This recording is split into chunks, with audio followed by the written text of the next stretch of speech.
against the tree there with the fur. Looks like this leopard probably had a little bit of a meal down on the bottom before he took the leopard up. The leopard took the zebra up.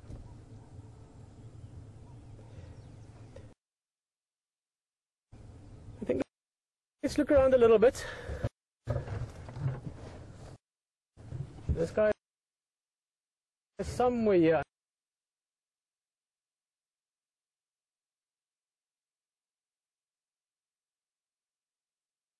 They might still be sleeping. I haven't seen this leopard ever other than with you this morning on the drive, so there's a nice way to see him the first time.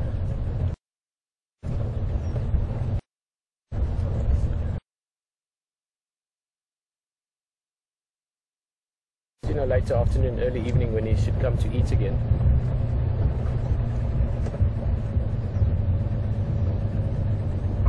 Okay, Jason, eyes wide open, huh? Somewhere here there's a leopard.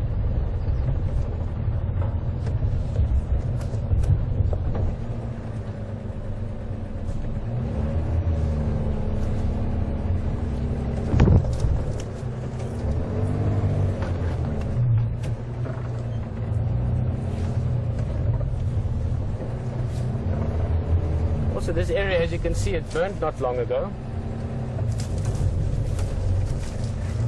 So it's probably why the leopard also moved on a bit just to find some better shade. There's not really that much shade that side.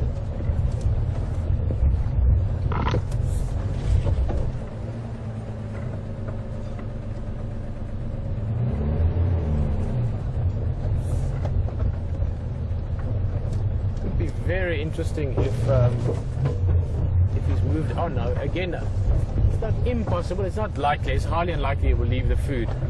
But if he maybe had a big meal not so long ago and he just sort of topped himself up with this one, it's not impossible, but highly unlikely. It's not common for leopard to leave food, especially, I mean, when there's that much left of it, to put it that way.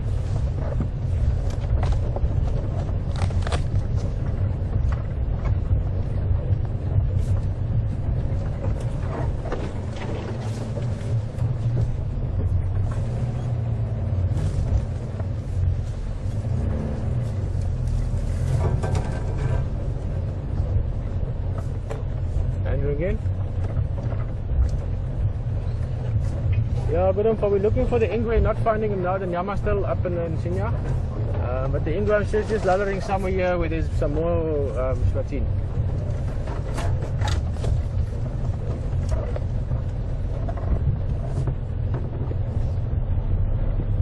In the Stiegel.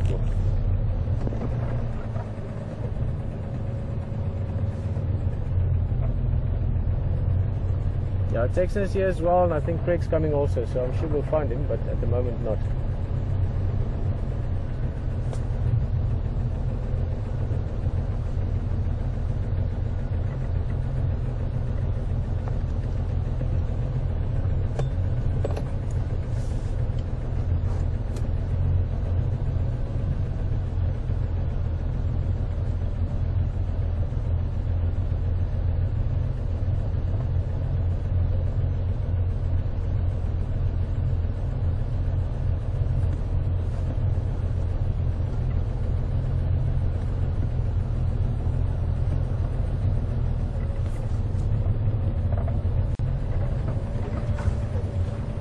Very exciting thing to do, following a leopard. We're looking for a leopard. This is the same leopard we were looking for last night. Basically, we heard that he crossed into this area, and we looked around. We were in fact up and down this road probably 2 or 3 times last night, but he must have just been moving through the block still. So it shows you how close you can be and miss him. I mean, at the moment we know that he's here somewhere because of the food, and we still can't find him. So always exciting finding a leopard, whichever way it happens.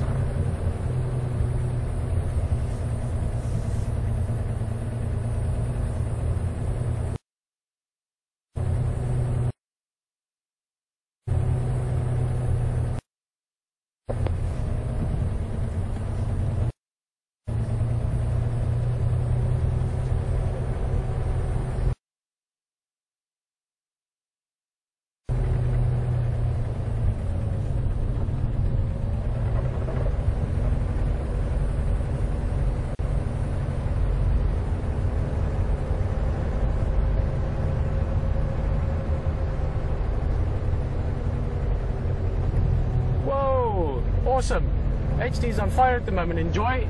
I might go and join him there as well.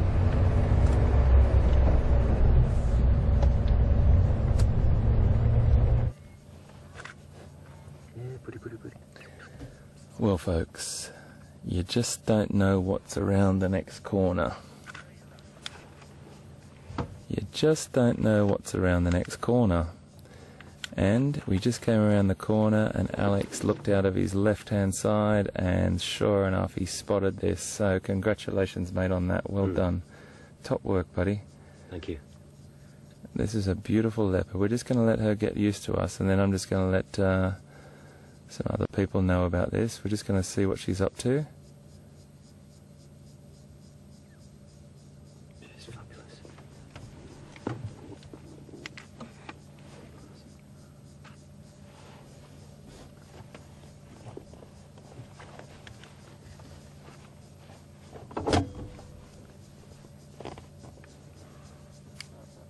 Peter, do you copy?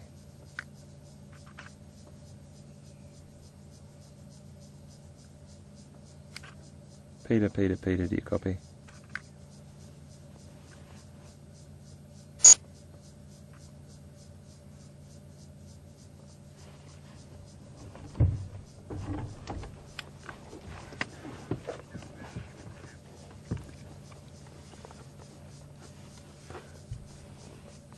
We're on Sandy Patch Road.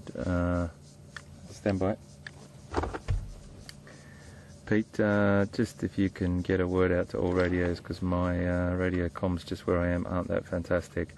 We've got Ingwe on Sandy Patch Road, just about 200 metres off the Voyatella access road on the left hand side. We're just sitting on the road at the moment watching her, one vehicle.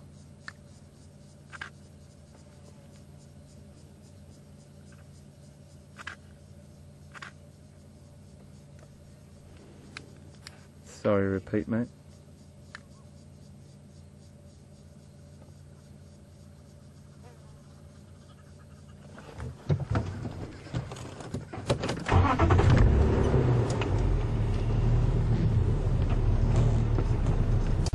It's just moving now.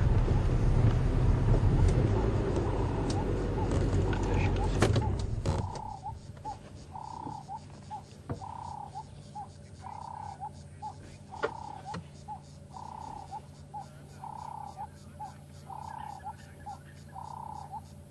Yeah, absolutely agree, mate. Absolutely agree. We're just going to try and get an eyeball on her better, and we'll identify her. But I think it is Karula.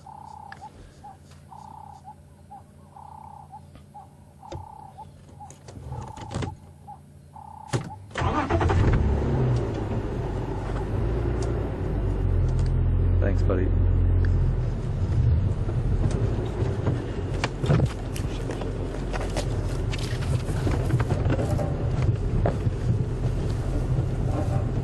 Yo. Yo.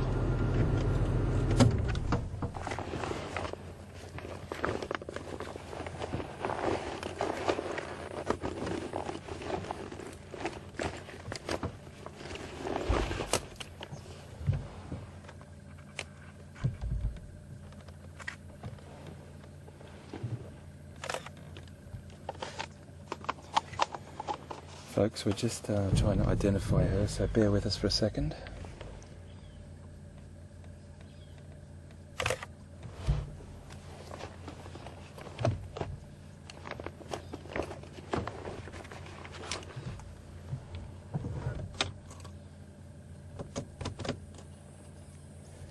We think it's Karula, and she looks like she's hunting. There we go. Facial. She's still there.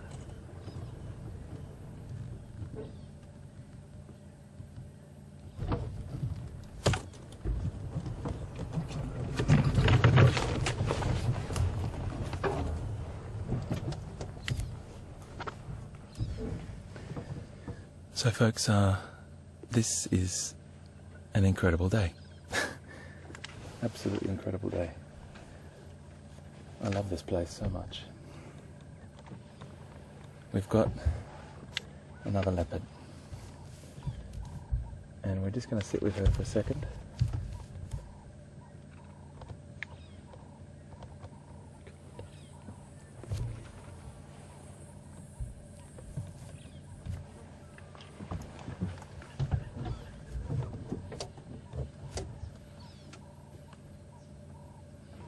Just going to watch what she's up to.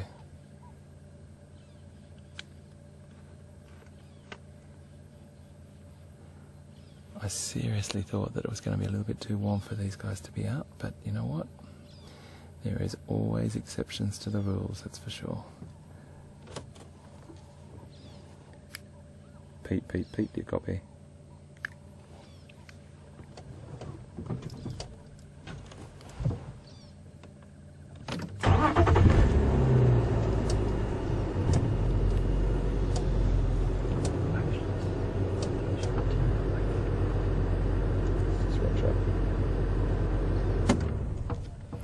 Folks, I'm stuck a little bit here where I've got to go. I'm just watching where she's going to go,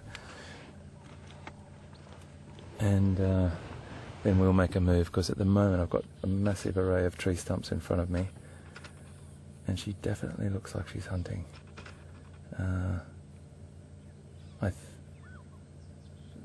There's a herd of Impala just back a little bit further.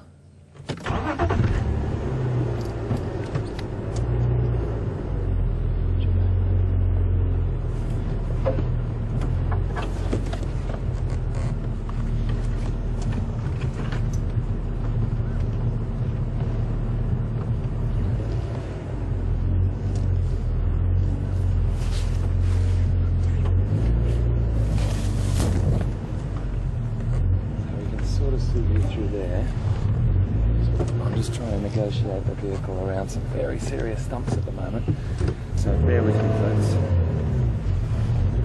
Watch the thorns on your back, mate. Okay.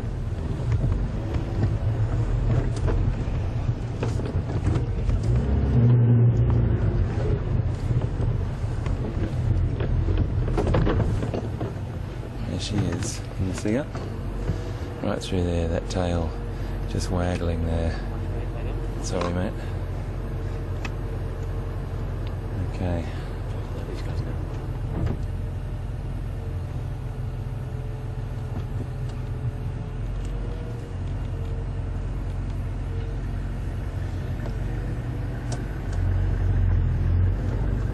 So,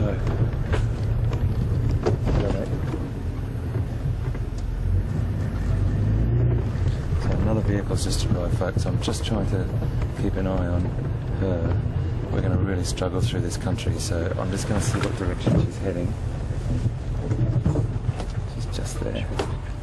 It's very hard for you to see, folks. I do apologise, but just you can get a little look there at her. And I can't really crash through all that bit right in front of us, so let's just see what direction she goes. See if we can go a little bit further.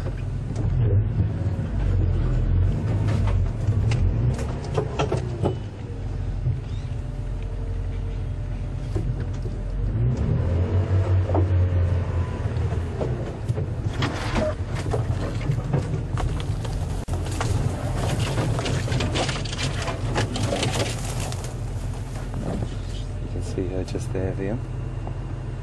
She's just walking through that long grass there. She's definitely hunting. See the way she's using the vegetation to hide herself. Using the vegetation to hide herself, that magnificent camouflage. And she knows that there's Impala down there. We just drove past a lovely little herd of Impala down there. She's using her best trait, and that's the art of stalking. No other cat does it quite like a leopard.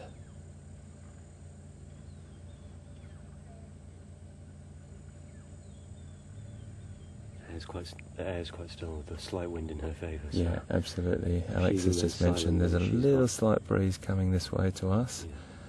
Top spotting, mate. That was really good. Fantastic work. Geez, you just saw that out of the corner of your eye and went bang, and there's something so special, folks. How do you feel about that, mate? Outstanding. Brilliant. I've only seen 2 leopards in 9 months, and now I get 2 in 1 day. That's just fantastic, yeah. mate. Isn't that great? So we can still see her, folks. What I'm going to do is, she's walking that way. I'm going to take the executive decision here. Fellas, if that's okay, just watch your back. Everyone just hold on, watch your aerials, watch your back, and watch the thorns. Watch your head, mate.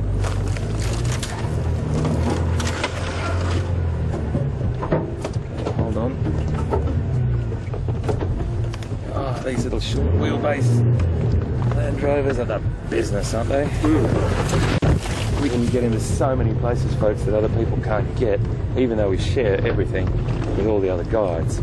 This is the access for us. It's fantastic when we're trying to keep up with an animal for you. We can get into all those little nooks and crannies. So we would always make sure we get the other guides in somehow. So I'm just going to follow the spoor here of Texan. Texan's another great guy that works on Juma. Sensational fellow.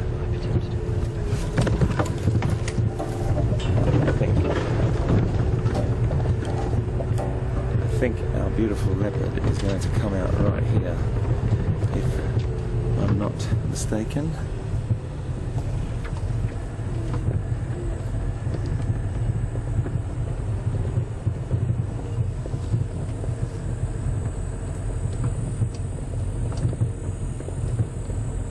Get an eyeball on her.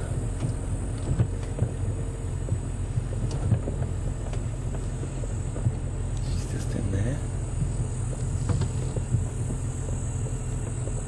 There she is. We'll just turn around.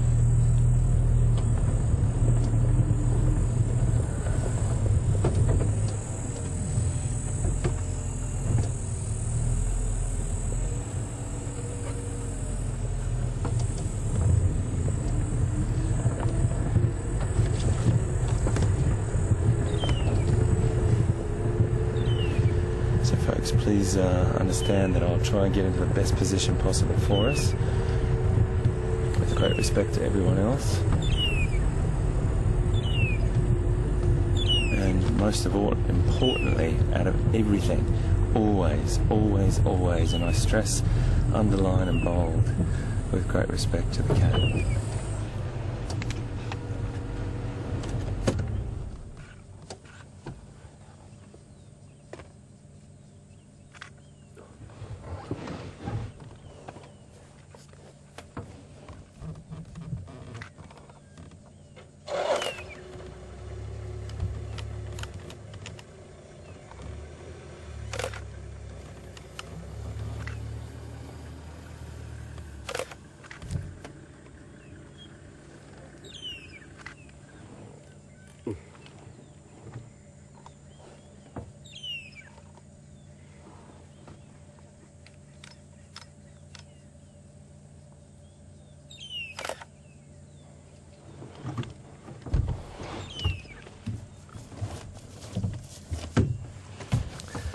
So folks, we're just going to sit with her and just watch what she does. I've just got to double check to see if it is Karula. I can't quite get an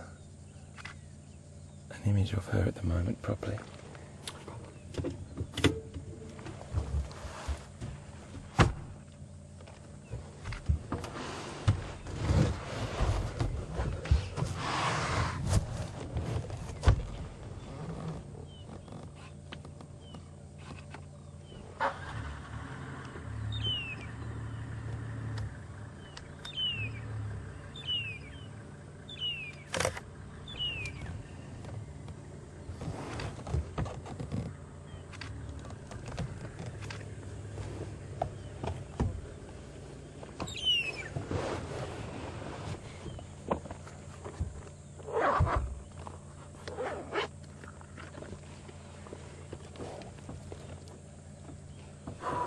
So fantastic, folks. I'm just trying to get as much information about her as I can in my binoculars at the moment. So we do have to let her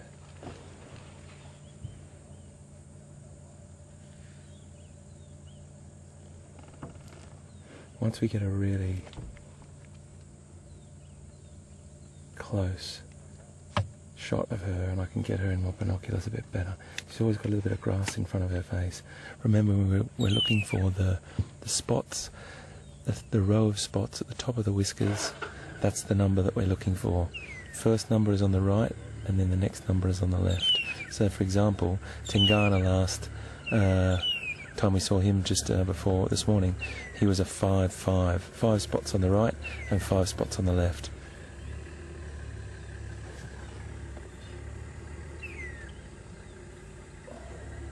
She's gone further through, has she? Yeah. I'm trying to follow that game trail. Right.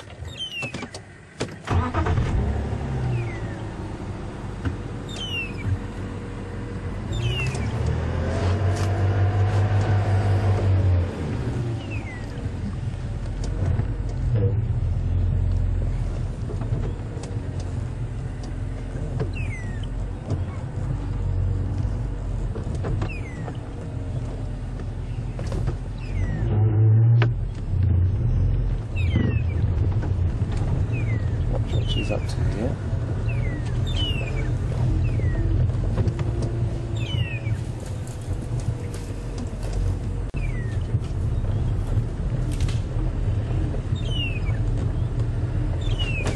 Okay. She's moving back through that direction, isn't she? Mm. But I'm just going to see if we can maneuver around. I'm just going to watch what she does here.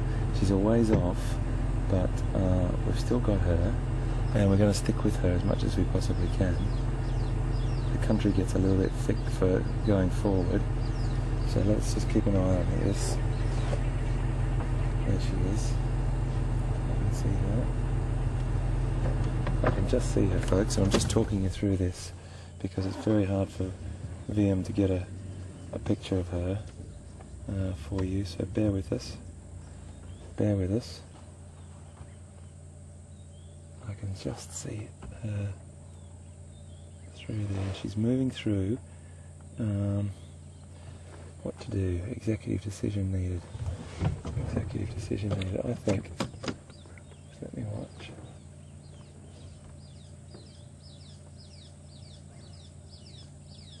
I'm going to go back around where we were, folks. Because I can't get in there, the country's too thick. It's just too hectic in there with all the tree stumps and trees. They're just too big for us to drive over, and I'm going to go around and see if we can find her coming across or back that direction she was. So hold on, guys, I do apologise, it's a bit bumpy here.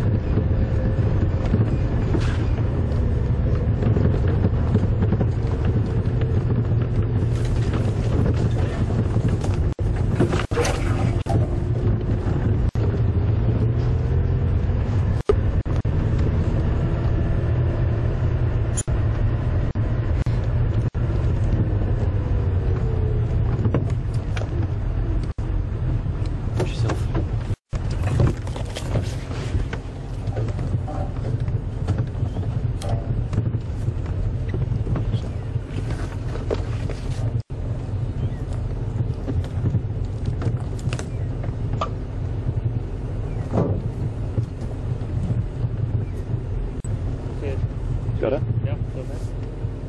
Well done, mate. Good spotting. I haven't got it yet. Where is she?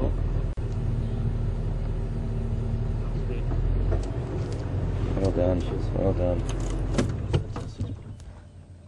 Look at that camouflage, everyone. How incredible is that?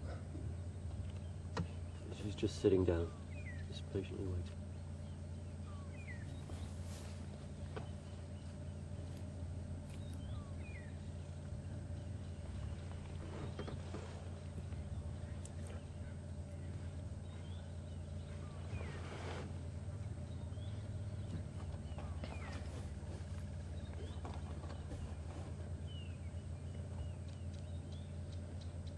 Folks, we're getting a lot of people tweeting and emailing us now to say that it is Karula, And this is the sort of thing I love you guys for. I love you for the help and assistance that you give me from every destination you're in right now. Even though you're right on the back of the truck with us, you know, the help and assistance that you've given me by telling me that's Karula just reaffirms that I was looking at that sort of W shape on her forehead and wasn't sure because I haven't been able to get a good visual. But you know what? You guys are magic. Thank you so much. That's fantastic. Excellent. And I tell you what, Karula is definitely a cat that doesn't mind you being around while she's hunting. We were privileged to experience that twice the other day.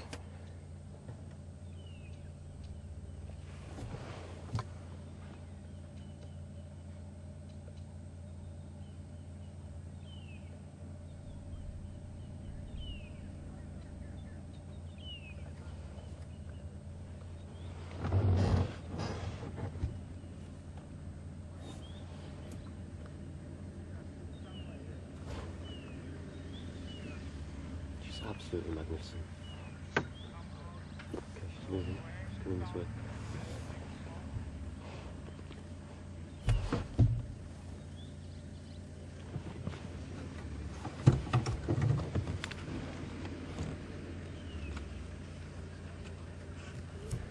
Absolutely beautiful.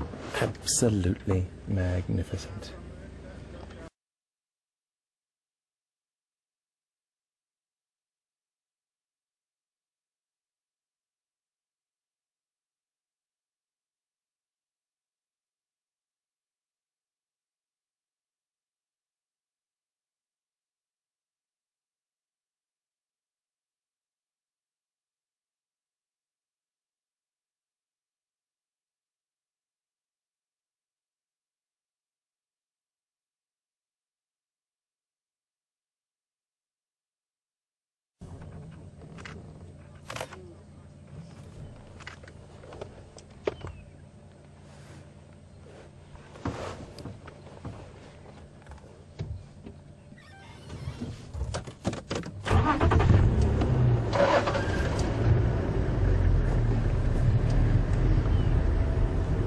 This is just a superb sighting, everyone. Karula. Oh, what a magical cat she is. She's just got such beautiful style and grace, as they all have, but she's slight in shape and... Alarm call's calling from the guinea fowl.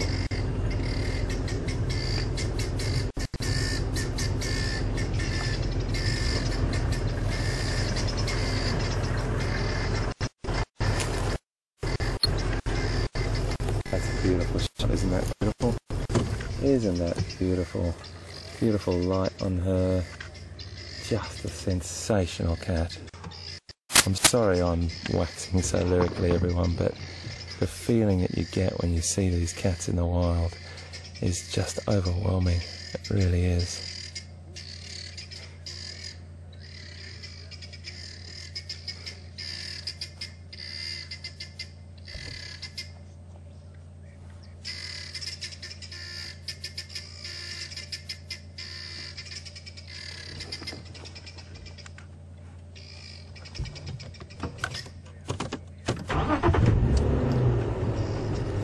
Try and pop around the other side, folks.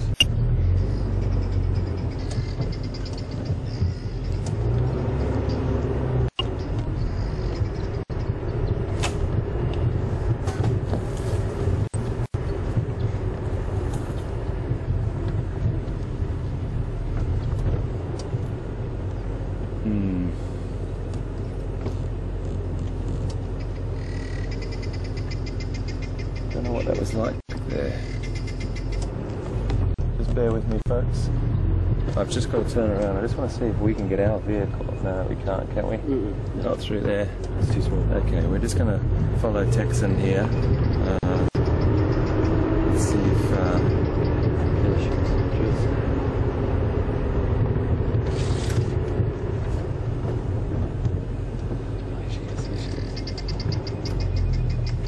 Straight towards us.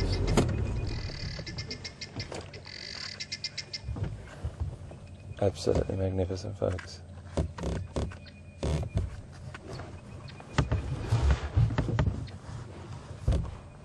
So elegant.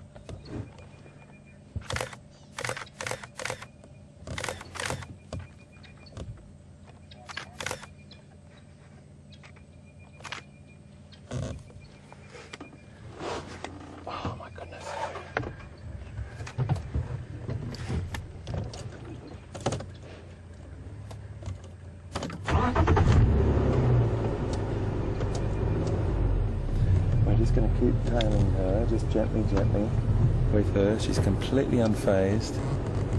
Just want to see what direction she's walking now. Yeah. So, I think we're going to take a little sneaky cut around the side here, folks. These tiny little short wheelbases are just brilliant for getting through the bush. Nippy.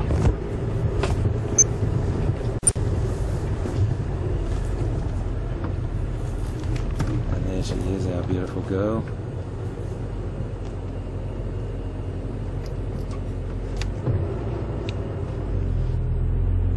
I'm sorry I keep moving, everyone. You just have to bear with us. I know you understand, but if we lose her, she will just disappear into this vegetation.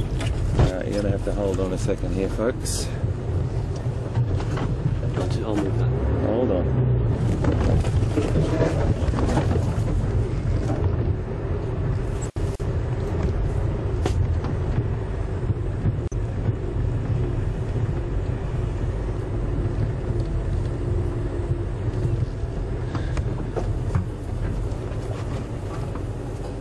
See that? Do it now. Just hold on, please, guys.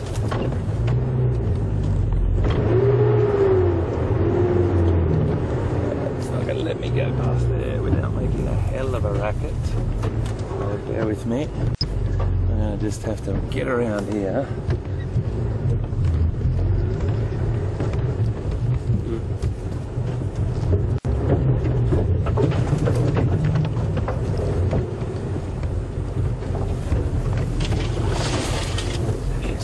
We've still got her, folks. We've got a nice little clear path here. Just want to get you a lovely shot here, backlit with that sunshine. Oh, isn't that beautiful? Isn't that beautiful? The sunshine streaming through there, that beautiful fresh summer foliage coming through, and that magnificent, absolutely magnificent apex predator stalking her way, looking for an opportunity. And I have to tell you, you do not worry about the vehicles, because our vehicles do not disturb her hunting strategy. She's on her own mission. We're keeping a good distance from her. She's looking around constantly. These animals have been habituated or conditioned to the vehicles and human voices for a very, very long time. That's why we can stay with her and get so close.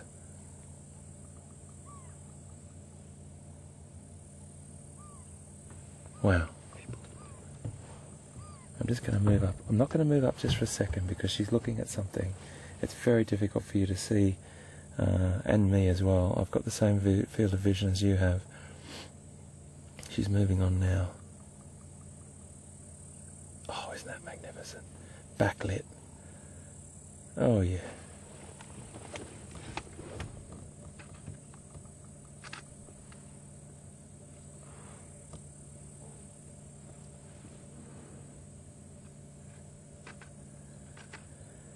I know my wife would forgive me if I told her I'd fallen in love again, but I think I have with this cat. This particular cat is just striking. Absolutely striking.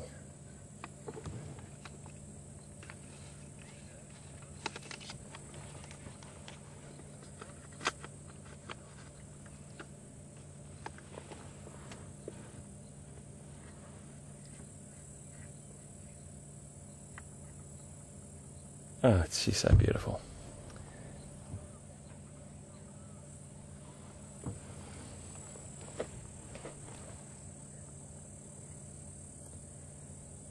So as far as I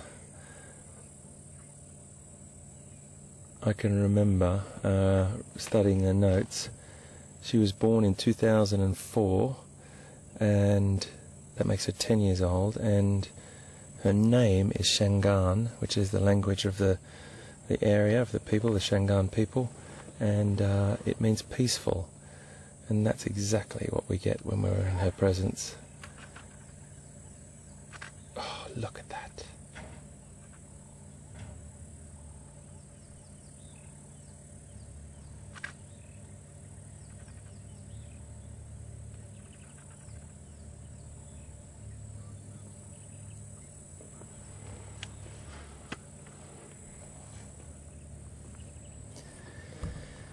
So I think the name is derived from the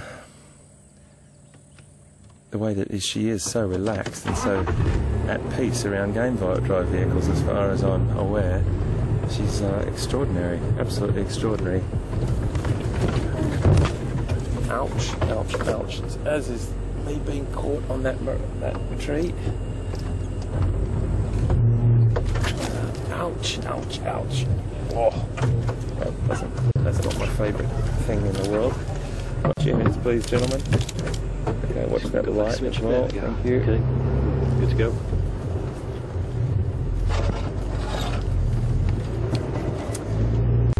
And she's better known as the Queen of Juma. And you can see why. Everyone loves her. She's right through there. Texan's just over there at the moment with his guests. So we might pop around in our little cheeky, wonderful short wheelbase and scoot through some of this undergrowth. Oh, sorry, scrub, not undergrowth. And see if we can pop around the other side. Just watch our aerial. Okay.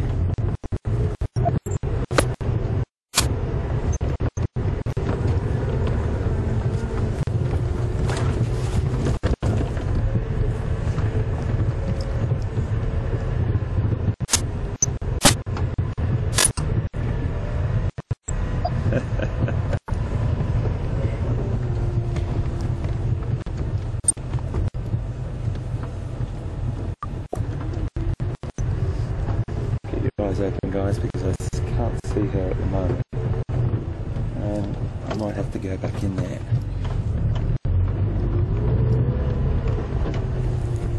I just don't know where Pete is. We've called him up before and I'm not sure if he's already onto something, but I've been trying to call him to get him up here, but he might be doing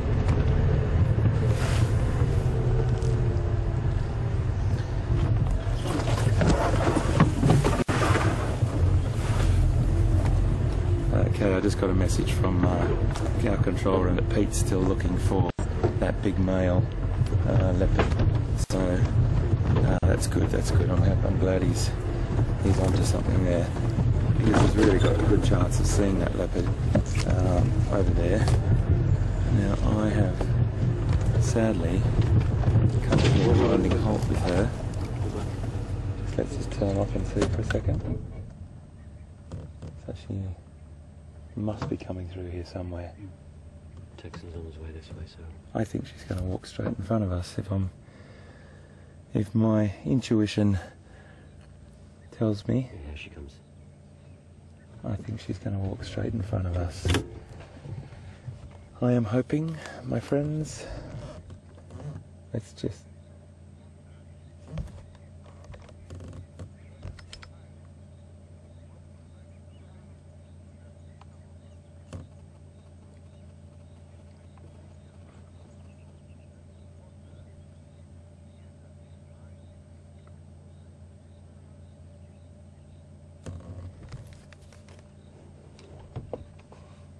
Here she comes. Yes! Oh, I love it when a plan comes together.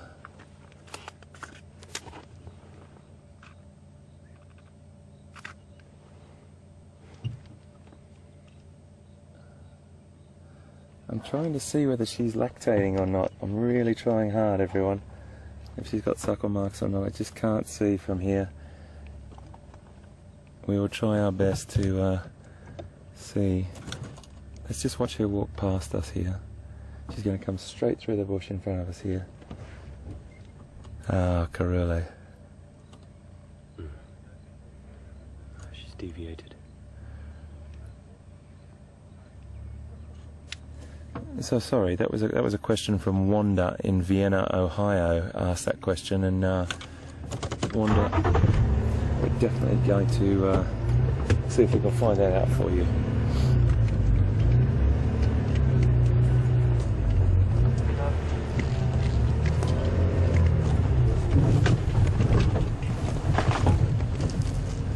Can you keep your eyes peeled over there, guys, and just bear with me, because I'm going to try and scoot through this little Watch your head, mate, watch your head.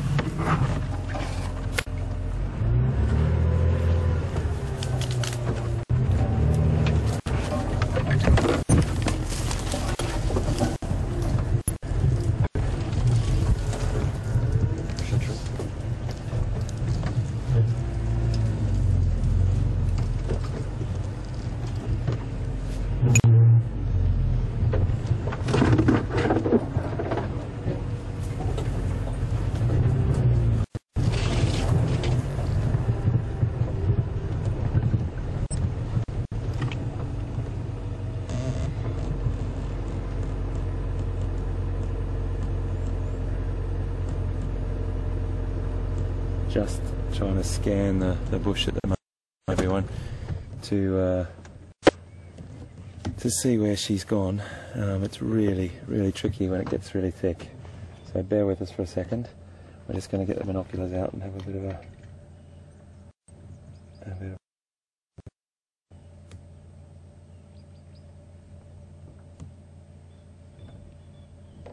can't quite see anything there.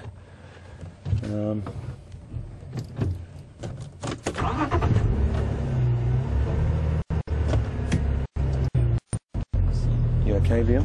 No.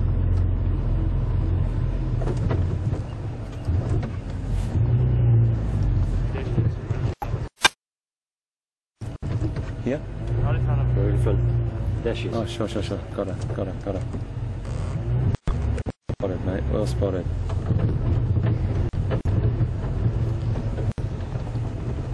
Oh, it's getting thick through there, my friends. Okay, how are we going to do this? Let's just sit here and see if we can see her go past that way. If she hasn't gone past that way, it just drops down a little bit here. Just sort of, there's a little bit of a drainage line, ever so slightly. She's going to move into some very thick country just there. I don't think I'm going to be able to push through all of that, but what we can do is try and work parallel to her, and as long as I get a glimpse of her, I'll know what direction she's walking. Isn't this just a wonderful afternoon?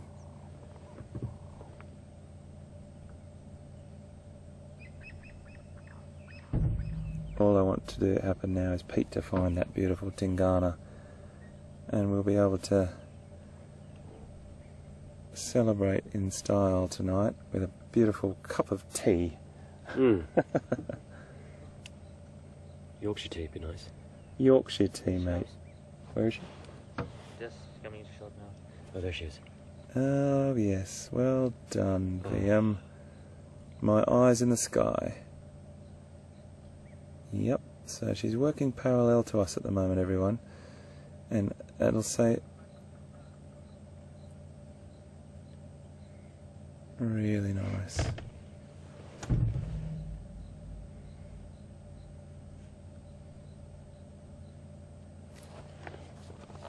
Sorry, can you repeat, Control?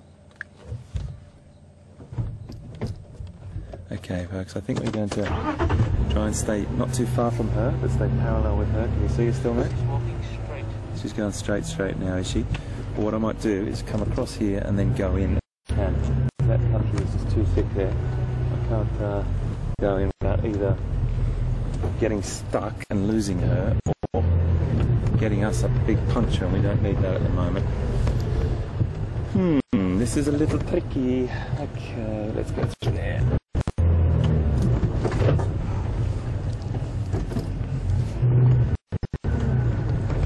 Okay, folks, just hold on.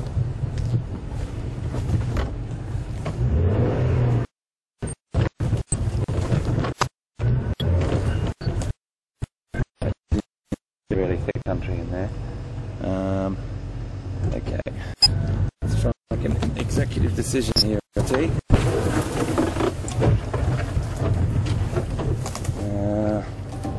Can't get down to that. That's just too thick in there. I'm going to try and come out here and see if she was potentially going to walk along that drainage line.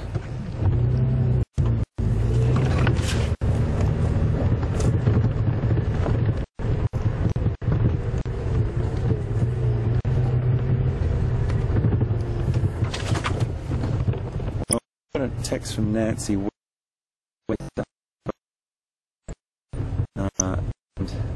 Nancy saying she can hunt on her own.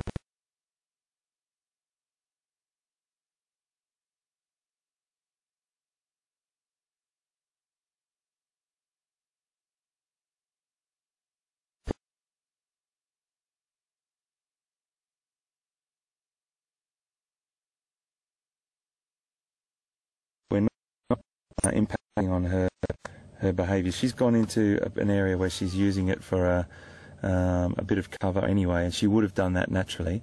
So I can't get in there, so there's no way in the world I would try and follow her. What we will do is try and go up onto a road now and get a vantage point so we can watch her from a good distance and see if we can just keep our eyes open for her to coming out.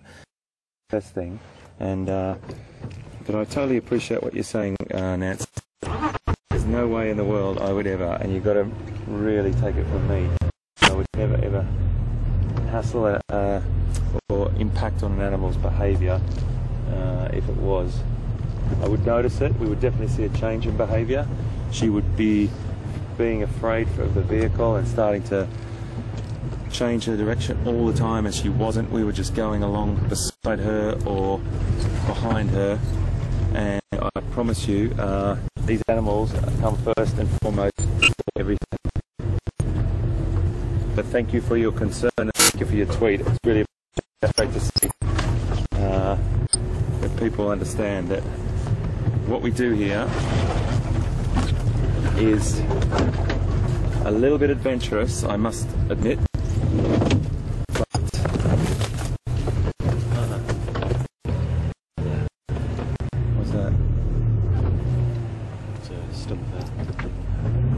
Yeah, no, it's just bark, I think, mate. I'm just looking at that bit sticking up in front of there and thinking how... Nah, that's okay. Get over that. Just up there, yeah, it's just, I think it's just bark, mate. Yep, it's just bark. Oh. Just have to just adjust our aerial, folks. Whilst we're doing that, I'll just have a quick chat about the ethics and conduct. The little bit of adventure that we do, I guarantee you, we are very, very careful and very, very ethical and moral about what we do. We make sure that we follow, good mate, we make sure we follow at a safe distance. This particular animal, as we mentioned before, is her name means peace or calm, and that's exactly why she was named, because of the way she is with vehicles. So what we'll do now is we'll just move around to a main road and see if she sort of comes out that direction. This is a very high density of Impala and some other grazing animals around this area. All this open land here. A little look through and just see how if anything else happens. But wow, what an encounter, hey? Congratulations, mate. Well done. Thank you. Top work. Fantastic camera there, VM. Yeah. You really got some beautiful shots, mate. That was just great to see. And sorry for VM's always the one, folks, on the back of the truck as well that gets his head knocked off first. He's the one that gets scratched first. He's the one that gets all these sort of painful things done to him by sitting up higher than me and Alex. But the most important thing is that he's always the one too that if we do get lost with them, he's the one that spots it first. So top spotting too, mate. Congratulations. And thank you very, very much to the whole team out there that confirmed it was Karula for me. Me at the same time. And Alex and I definitely have to get our... Oh, I think I've just... A wild dog. Oh no, it's an Impala. Yep. No, it looks like a little puppy standing in the middle of the road for it. Not that it's not a nice thing, a beautiful thing, but I want to just keep up with this leopard for a second. One thing I have to say, folks, is there's loads of beautiful little baby Impala around at the moment, so we really want to stop at them as well and see if we can have a close look. These little guys have hit the ground. They've been in their mum's tummy for about 195, 200 days, and they really will be hitting the ground running. That's why that long gestation period is there, and they can pretty much gallop along as soon as they hit the 10 minutes, 15 minutes after dried off. They can 20 minutes later they can get to their feet. So, incredible creatures. But we'll have a look at them. They're just so pretty and so beautiful and delicate when they eat that young as well. Just looking through here.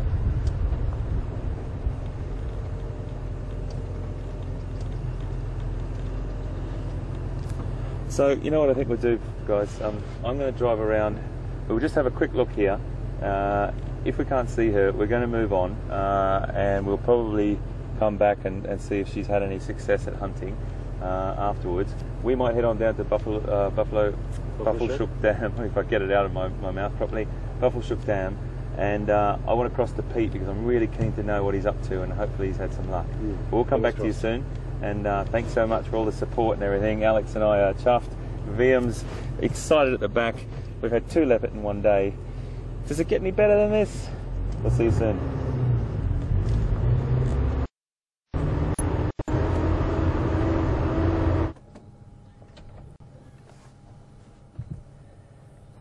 Well, very exciting afternoon there with, hello, I'm over here. Hello.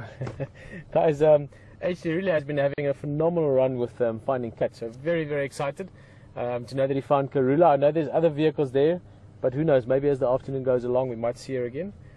We haven't had much luck. We've been looking up and down, left and right for this male leopard, 14 Ghana, but nothing. The food is still up in the tree, nothing's changed. If you've just joined us, in the beginning of the drive about an hour ago, we started up in an area called Impala Plain, and there's a zebra carcass up in the tree from a leopard that was seen this morning, and we were going to go look for him but didn't get much luck, and when Hayden left to head another way to see what he could find, he found Karula, I believe. So that's fantastic. I'd love to see her again. She's been a little bit shy the last while, so that's good news. We are going to stick around here. We're going to drive around a bit more just now and look around, see what we might find. There's a 99% chance that this leopard is still around. There's lots of food. You should come back for it. And when he does, we want to be here because he's going to climb that tree. It's a beautiful thing to see leopards just run up a tree as if it's a perfectly easy flight of stairs. So let's do another little loop around here. Hopefully this guy, he's just somewhere here. We've probably driven past him within a few yards or something, but if leopards are flat down and sleeping, you can very easily miss them. So let's just have a little look around again. Maybe he's woken up a little bit or lifted his head up, or we see a flick of the tail. It's a good day for leopard.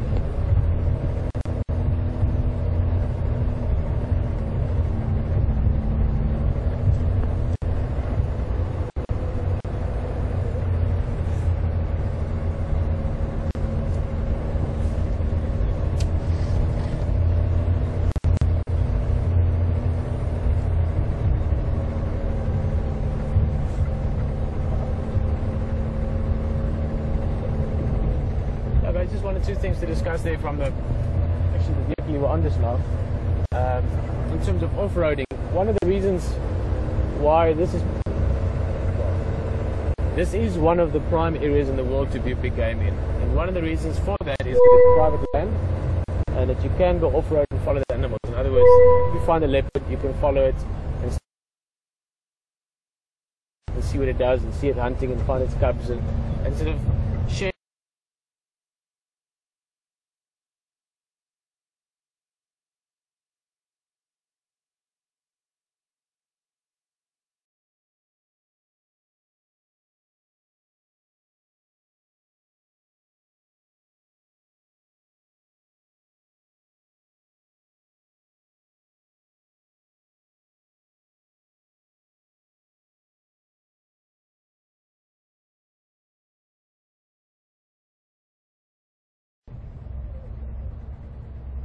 Alright, just it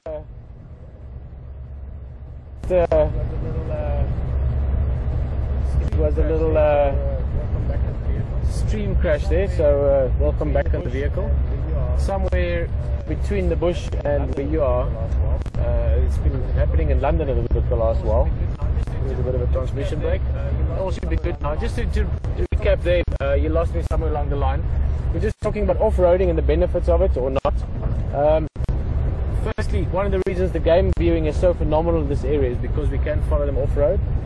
Because of that, they're habituated, and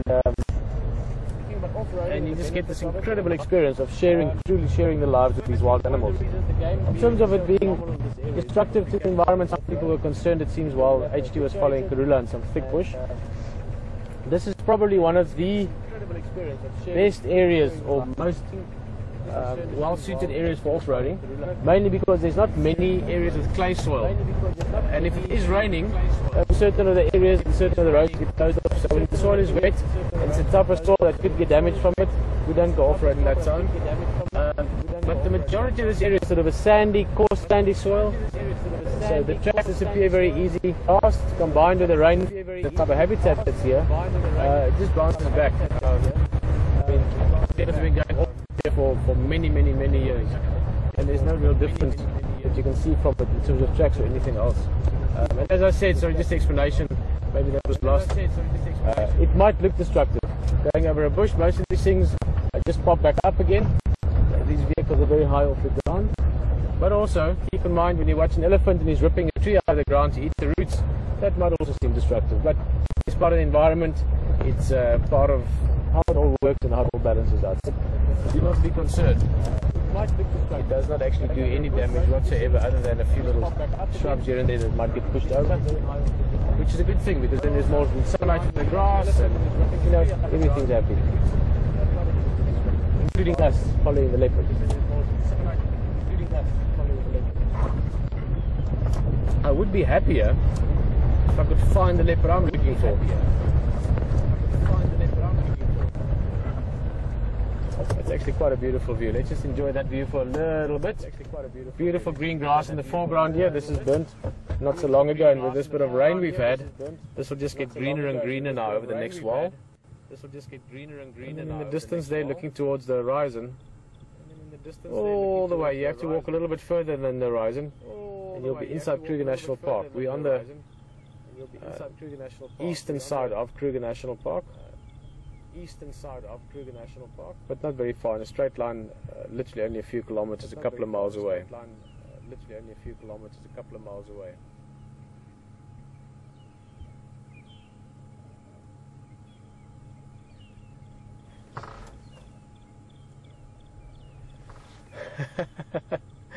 Thank you, Will.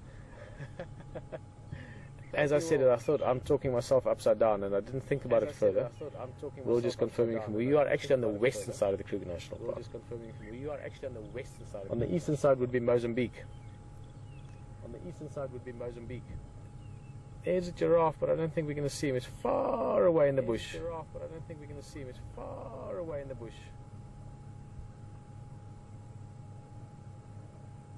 All right.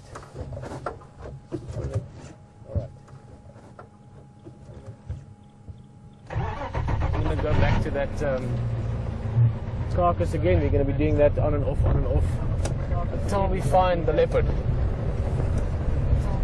Persevere.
Texan en gehen.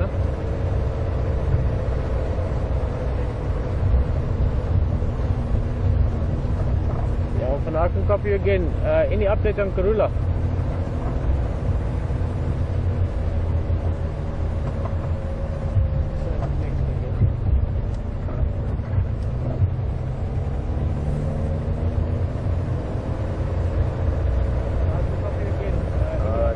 Texan, copy that up towards Sydney's dam, information in here.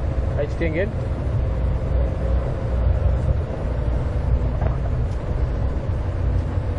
HT again.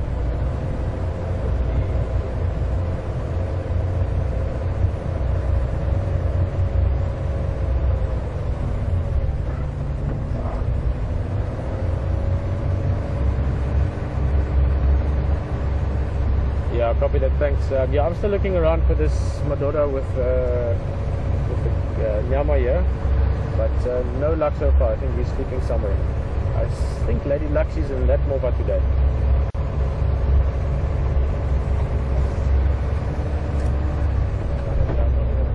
Yeah, I'm still looking around for this Madora with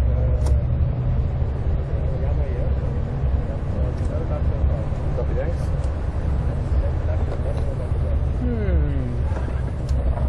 What to do?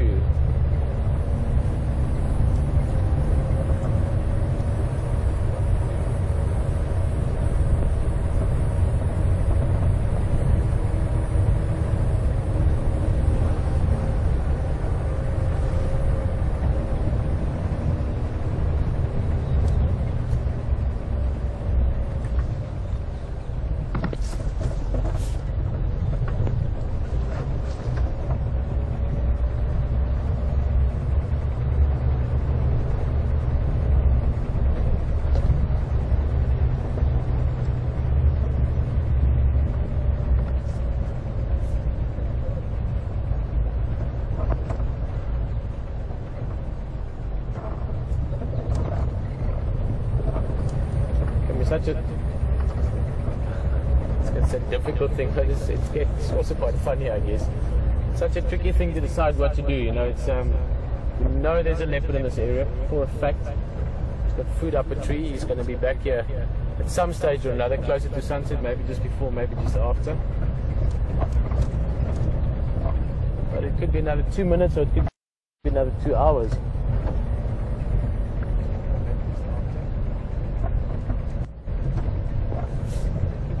Never easy to do what to do.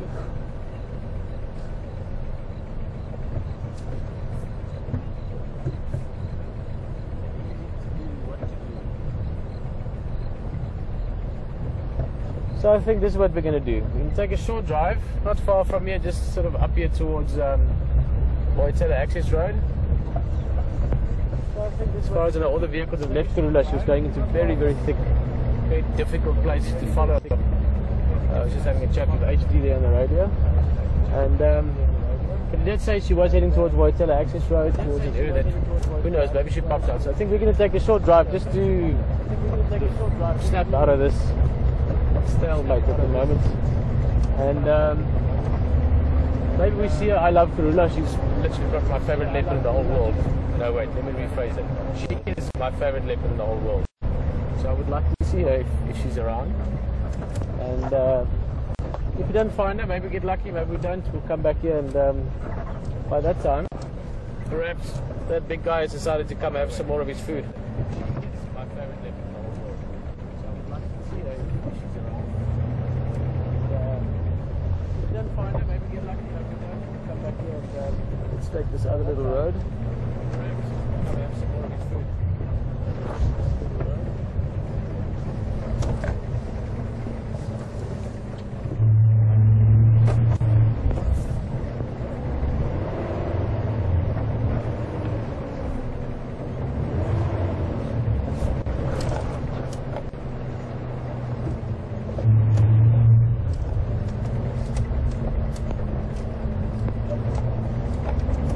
So, take a drive and see if we find her, and then we'll come back here.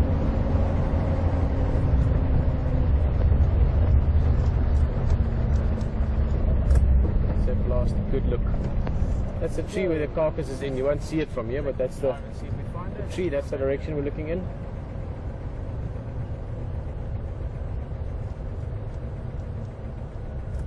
But we'll go for a drive. We'll be back here again in probably 10 minutes, if that.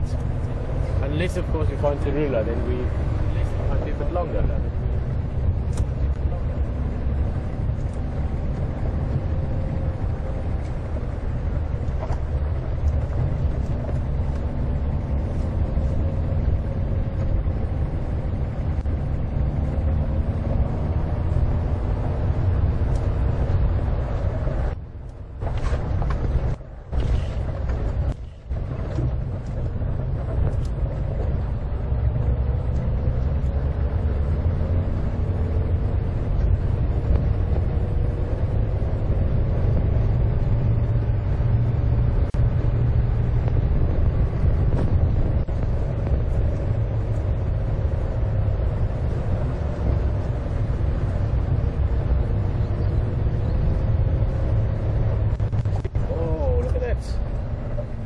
Beautiful light, and look at this. Quick. It's gonna fly. Look at this. Quick.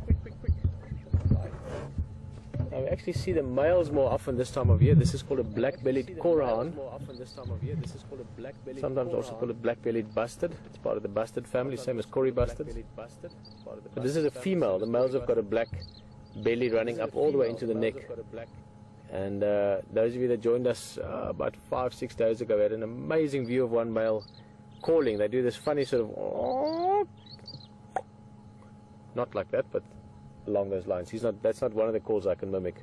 But it sounds like a water drop at the end. Belly running up all the way into the neck. But that's the males. And this is a female. Those of you that joined us about 5-6 days ago had an amazing view of one male calling. They do this funny sort of, I can mimic. Female. And as you can see, amazing camouflage. So into the grass, gone. All those speckles and browns and black and beige colors in the body, really good for camouflage. And that's also one of the main ways they avoid predators, just by hiding in the grass. Speaking of camouflage, one of the best antelopes in terms of hiding themselves in the bush and being camouflaged, and that can easily be missed sometimes, are called kudu. And I think Hayden's going to tell you a little bit more about kudu just now. So enjoy that. We're going to look around for Karula and then get back towards this male leopard again later on.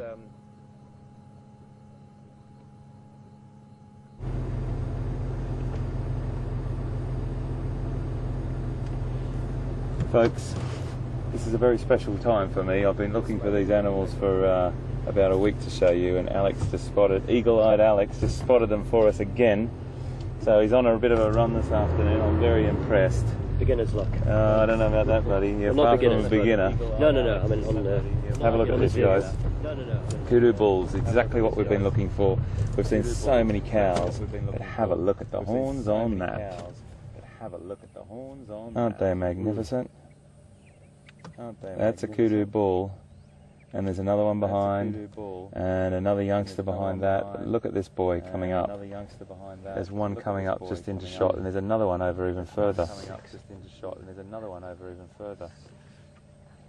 Have a close look at them.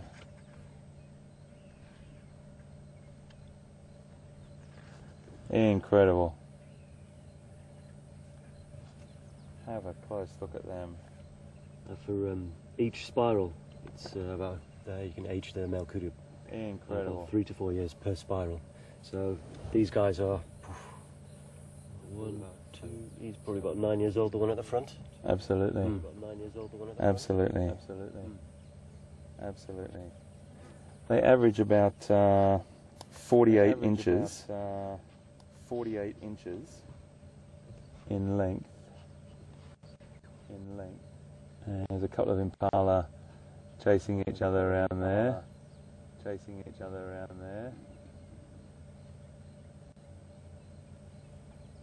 This is superb. Beautiful, beautiful animal. Beautiful animal.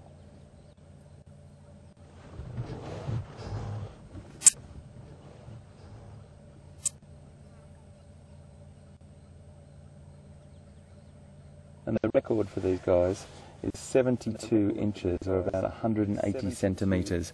So if they average about 48, you can imagine nearly double the size, and the only reason I remember that is because it's a few centimetres shorter than me, and 180 centimetres is a pretty extraordinary height to have that hanging out of your head as horns. I just want to get another look at them for you because they are truly spectacular. It's just a bit of a bachelor group at the moment. I'm just going to turn around, folks, so bear with me. We'll just try and get a better shot here. There's a big male just over there. We might just come up in front of him. You get that beautiful, oh sorry, hold on. Beautiful big splay out like that.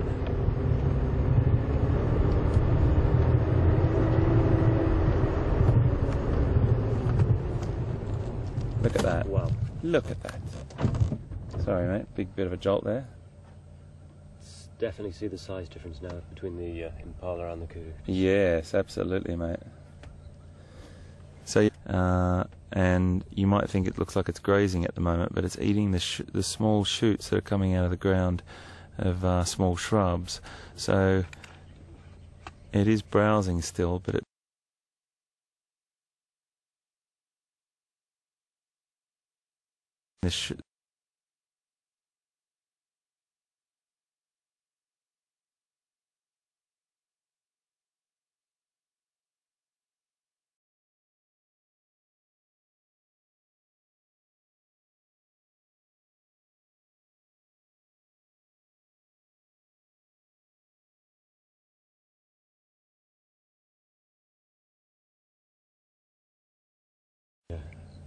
From a standstill, these guys can jump 2.5 meters. absolutely extraordinary. Explosive power is just unbelievable. Yeah, they really have. There's another beautiful one just browsing over here off in the distance. They're everywhere. 5 boys. We've been looking for you, gentlemen, for some time.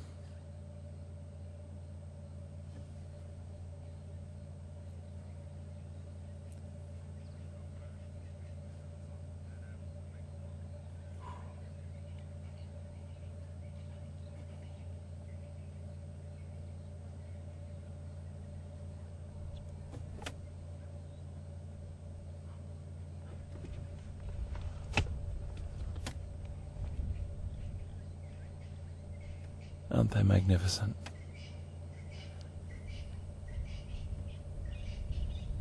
So let's just drive up past these two here browsing on this tree. There's giraffes over yonder. Oh, it's all happening up here. It's all happening, folks. I'm just going to drive up a little bit further for you, VM, and just get a nice shot. They've got gorgeous sunlight on them at the moment.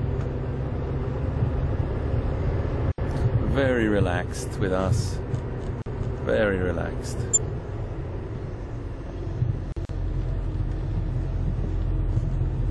Let's have a look at him.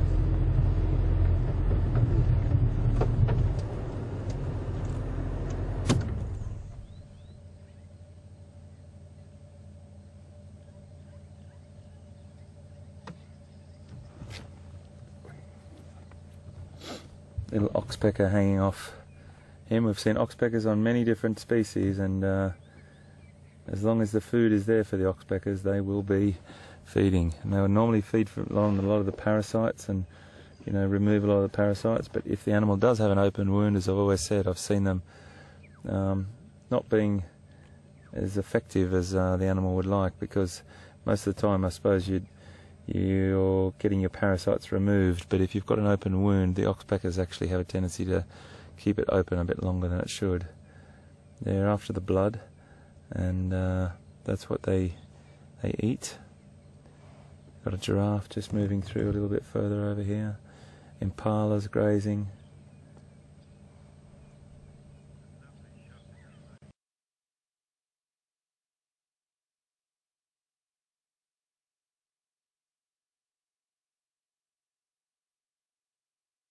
But if you've got an open wound, the oxpeckers actually have a tendency to keep it open a bit longer than it should. They're after the blood, and that's what they eat. Got a giraffe just moving through a little bit further over here. Impalas grazing.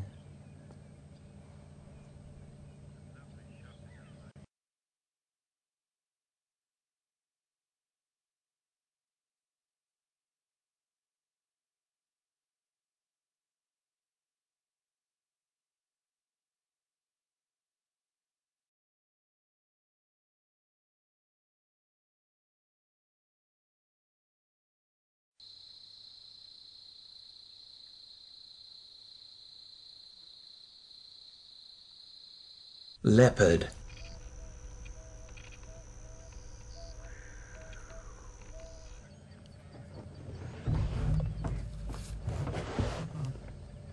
Well, that has been a very special encounter up here. We had giraffe off in the distance, which we've still got impala grazing all around, and those 5 kudu bulls, which are a spectacular antelope. They're in the spiraled horned antelope family, like the Nyala, and there's a few other different ones as species as well, but they're the 2 that we're seeing most of here. And those beautiful horns, mate, hey? Do you believe that 180 centimetres, I think it's 180, it's around there, if my memory serves me right, but 180 centimetres, 72 inches? Nearly 6 foot. Yeah. Well, just under 2 metres. Yeah. Yeah, just over 6 foot. Which is extraordinary. Taller than me, anyway. I think it's a good time for you. I think it's a good time for Alex to tell you. I'm going to ask you a question, mate. Okay. You tell me, what was the first instance, or your furthest memory back that sort of flicked the switch for loving wildlife and animals? To be fair, it's when I used to live in Canada, in Toronto. My mum used to take me to Toronto Zoo, and I just fell in love with all the wildlife there, especially the meerkats. I don't know what it was about them, just their personalities. Obviously, I like seeing the larger animals, the lions, the polar bears, and things like that. But yeah, it was trips to the Toronto Zoo was the first step. Then when we moved to the UK, did quite a lot of courses with volunteer projects in the UK, going to Scotland, did a bit of land conservation, land management, and then from there, I suppose it was coming to Africa. First time about 6 years ago, looking at various projects, especially the wildlife conservation projects up and down in the Impala. That gave me the bug to come to Africa, and it's passion that's never stopped. It's such a pleasure to be out here and work with the wildlife. Such a pleasure. Okay, guys, that's a fantastic. That little baby giraffe over there. Look at that. How old is that? Is that the same one we saw? Yes, certainly the same. We are so.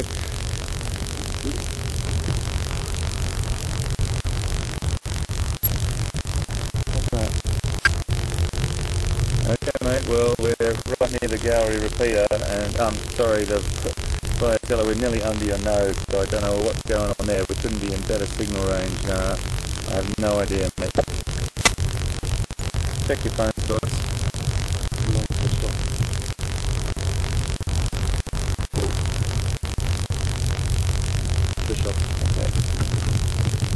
Okay, folks, we're just going to move along a bit. We're just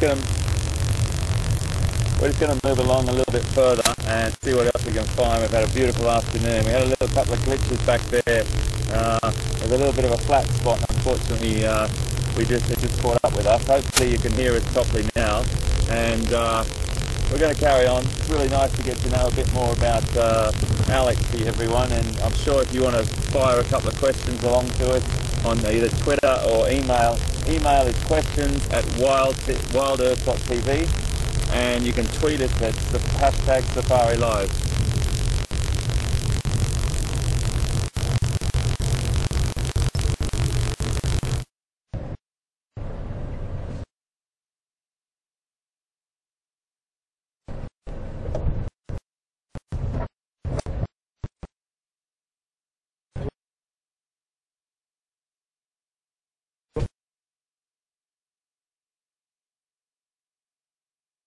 Came to look in that area that HT had said Karula had gone very thick down to our right, but just stopping and listening.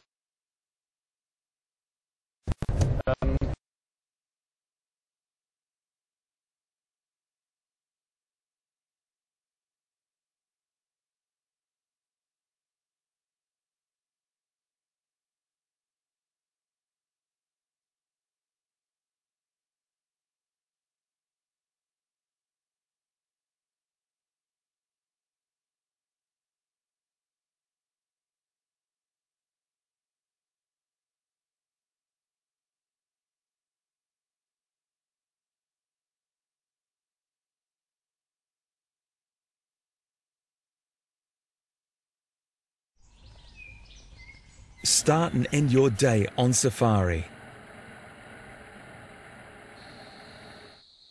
Every day, twice a day through January 31st, join a real African safari live online. Come face to face with lions,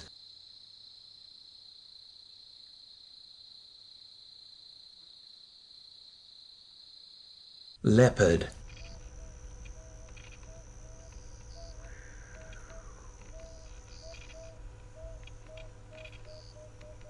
cheetah,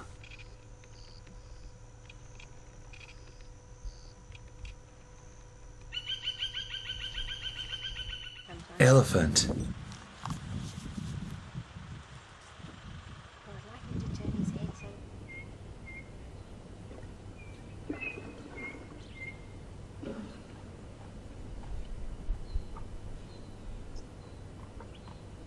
giraffe,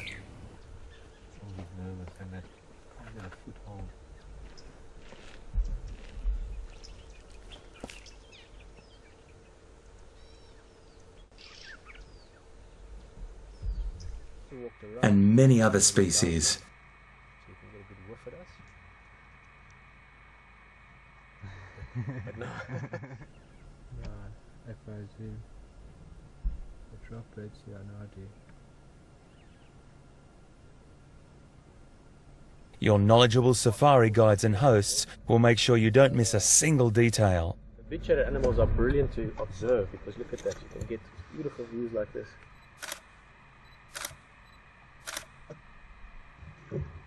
And you can see natural behavior. In other words, you can see them doing things the way they would have done them anyway. Yes. Yes.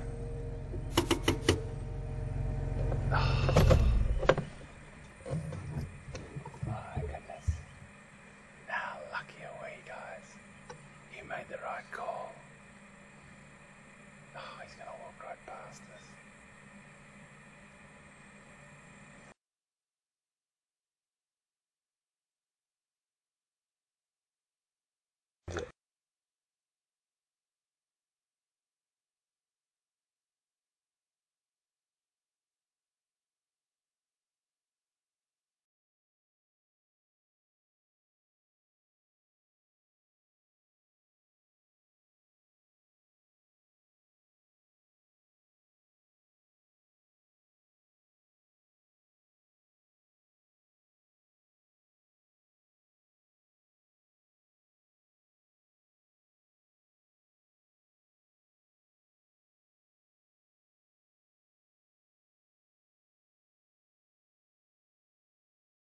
Line.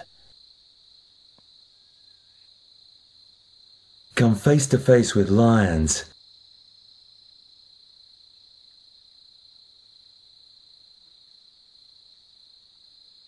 leopard,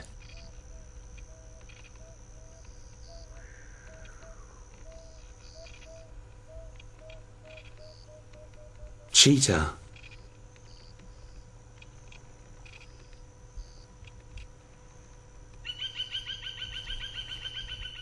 elephant,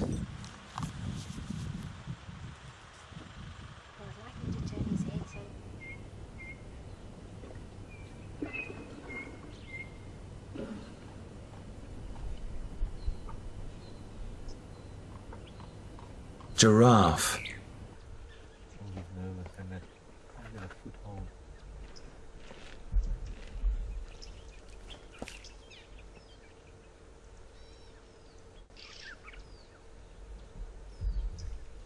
and many other species. So you can get a good whiff at us. But no. No, FOZ. The droplets, yeah, no idea. Your knowledgeable safari guides and hosts will make sure you don't miss a single detail. So folks, apologies about that. We had a little drop out there. We just had to fiddle around with a few things to try and see what the glitch was. But you get these little gremlins now and again, particularly when we're with the topography that we've got. And I know that all you people that have been with us for some time understand that these little things occur. We are making sure that they get better and better, but constantly reviewing the systems and things like that. So we are out in the middle of nowhere, and we are broadcasting live to you from the back of a 4x4 in Arathusa and Juma game reserves in Sabi Sand, South Africa. So I really thank you for understanding. We're doing our best to get these images to you live. And just need to refresh a little bit again. Karula, wow, how spectacular was that? She's off up near the access road that we left her on. I think Pete went up to have a bit of a look to see if she came through. We might just carry on a little bit further and have a look down around. Our luck couldn't be that good, could it? Our luck couldn't be that good to see another leopard, could it? This is Quarantine's territory right here, and you know, a lot of these cats have overlapping territories, but who knows what Tingana was up to today? Who knows? But I tell you what, there's been a lot of leopard activity in the last 24 hours, so we're really excited about that. And to see Tingana where he'd put that zebra foal up that tree was pretty spectacular. That was quite a ways up. I would have loved to have seen him take it up, but I think we've got some buffalo down here on the road, or wildebeest. I can't see from this distance. So folks, please let us know any questions, any tweets you've got for Alex as well. Get to know Alex a little bit more. He's got a fantastic background and got some really great experience under his belt, and we're really excited. I'm excited to have him on board. It's really nice to be working with someone that can share knowledge with, and you can do all different types of chats with, and it's all about the information that we impart with you. And if you've got any questions or tweets, remember hashtag Safari Live or questions at wildearth.tv. Hello my friends. Yeah, I have to say it. It's cheesy. Don't. Okay. It's a zebra crossing.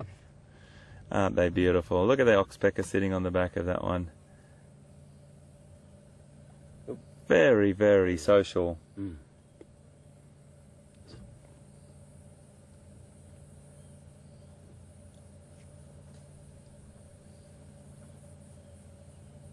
Sometimes it's just nice to sit there and watch the behaviour.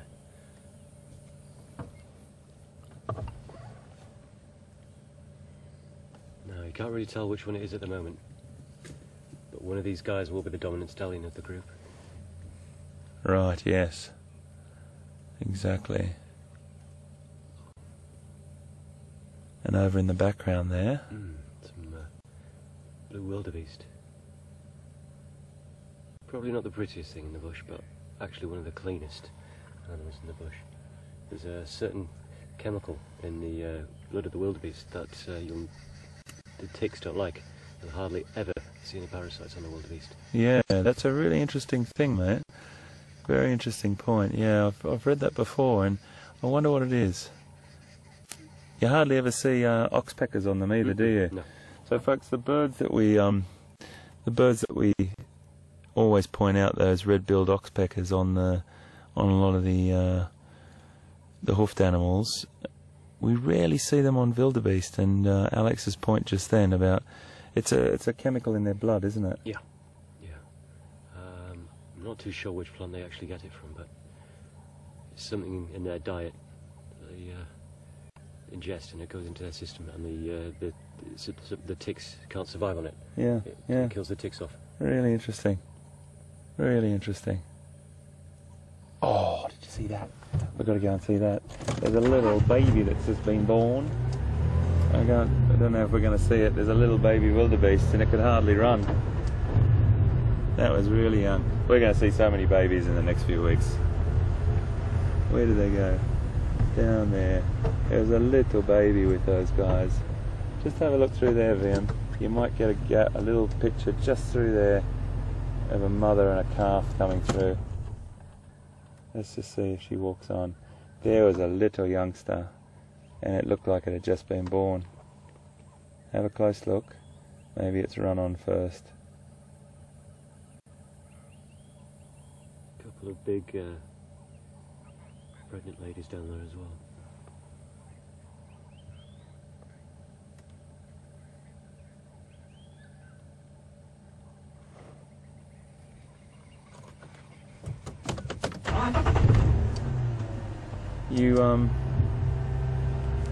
Yeah, I think I mean, you definitely see oxpeckers sometimes on wildebeest, but not as often as other animals, and I wonder if it's got anything to do with that chemical, because there isn't as many parasites on them. Who knows? But it's definitely an interesting bit of information, that's for sure. Let's drive down here a little bit further and see what we can find around. I want to try Twin Dams just now as well, but I want to go down to where quarantine.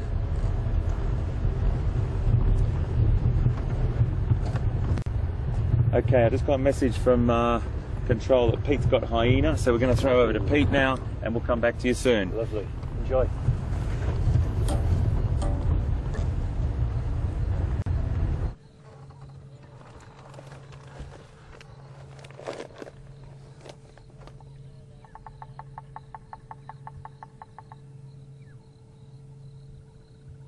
Welcome back. We found a hyena, as you can see, or spotted a hyena to be more specific. We managed to find Karula briefly, but she was going into an area that we couldn't follow her. Also, signal wasn't good, so at least I've seen her for a few seconds, and I'm hoping she sticks around. It'll be lovely to see her again tomorrow. So we decided to come back here, come and see if this male doesn't maybe arrive or pop out somewhere.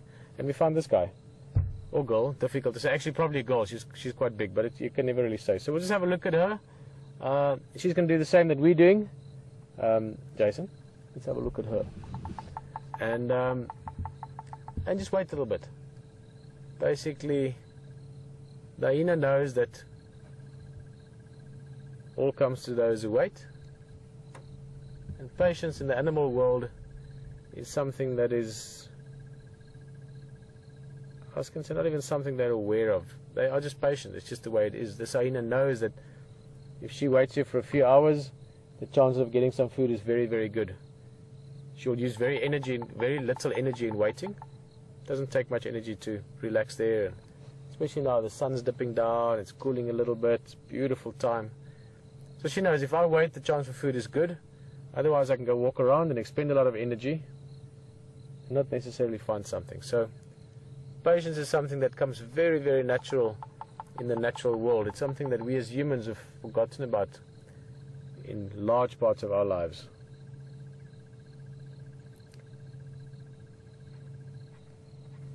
So we're going to exercise some patience ourselves. We might move position a little bit, not yet. We're going to just relax the same as the hyena is doing, but we've got a bit of a sunset developing. If that develops more, we'll have a look at the sunset. This is Impala Plains, one of the favorite sunset spots for the game drivers as well. So beautiful setting. Spotted a hyena taking a nap just in front of us. Big marula tree over there with a little zebra carcass up in it, which is sort of an indication of a leopard's imminent arrival. So lots to look forward to, lots to enjoy, lots to just relax with as well. So let's listen to the rollers making a racket in the back and see what happens next.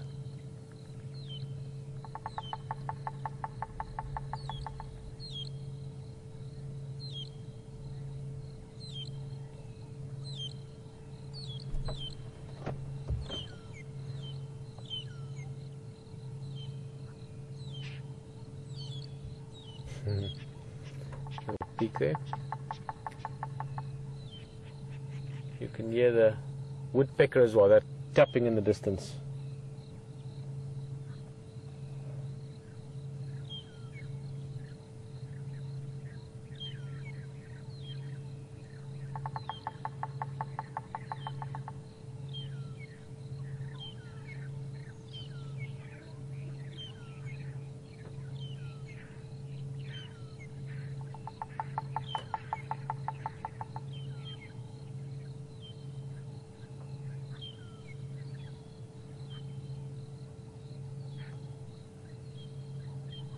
Nice little nap.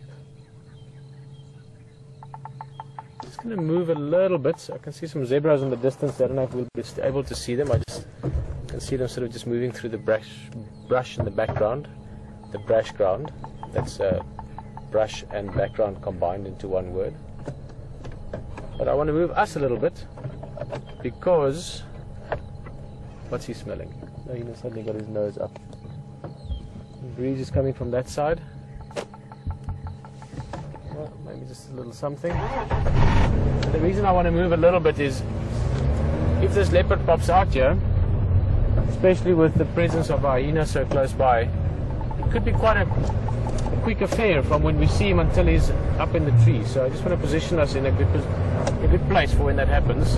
Oh, sorry, Jason.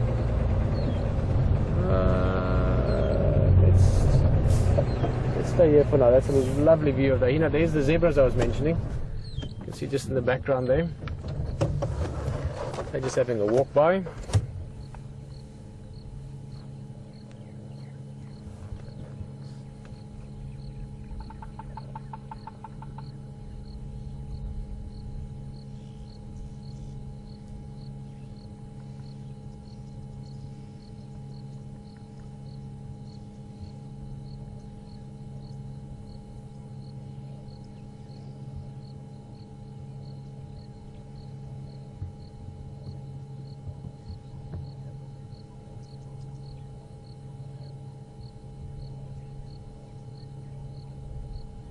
For the zebra, or for the zebra, depending where you're from. For the zebra, this is good grazing at the moment. Very, very short grass, but nice and green. So you have to take more mouthfuls, but the mouthful is good when you get it.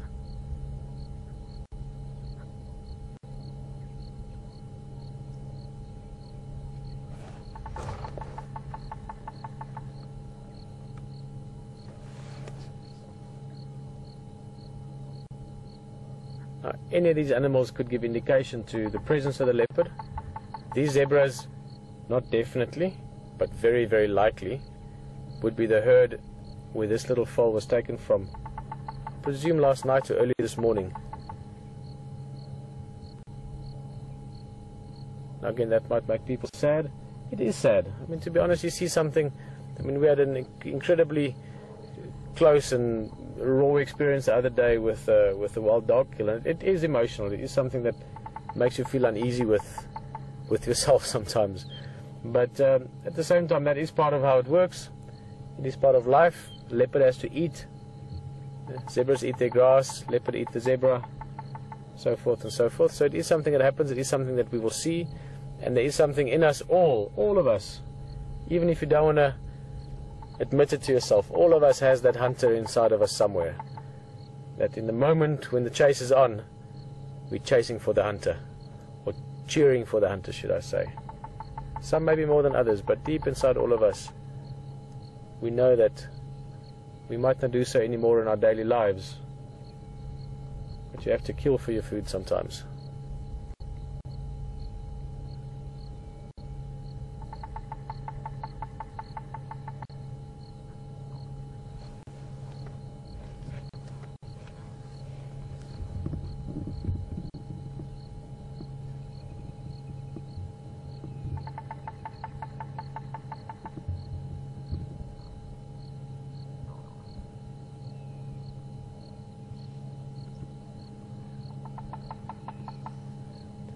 Brilliant.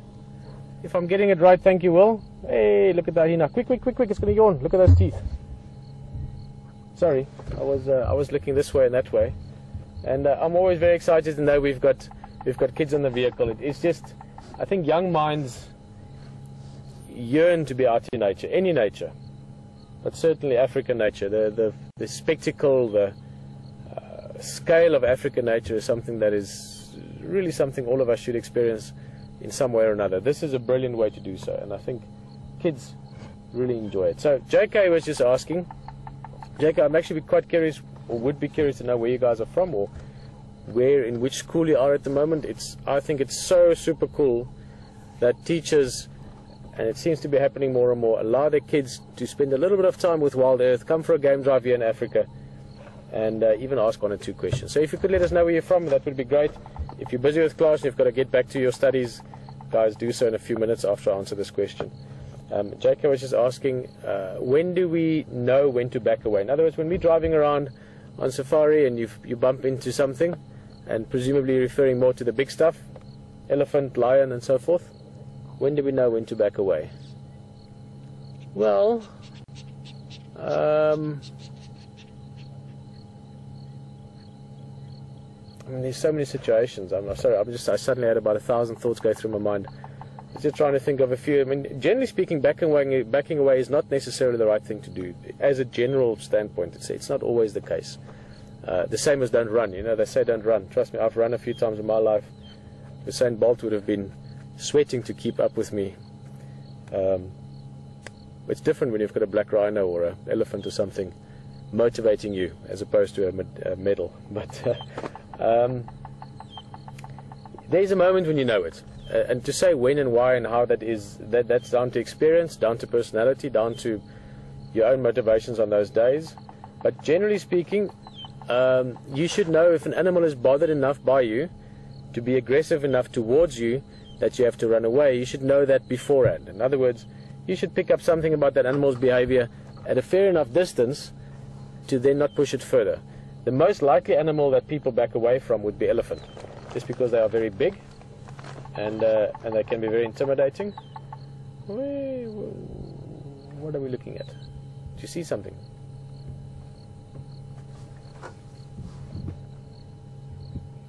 There we go, up towards the tree. That's the zebra. The sort of carrot at the moment that's we're hoping is going to bring a leopard out here for us. But so just to finish that, JK, it really is.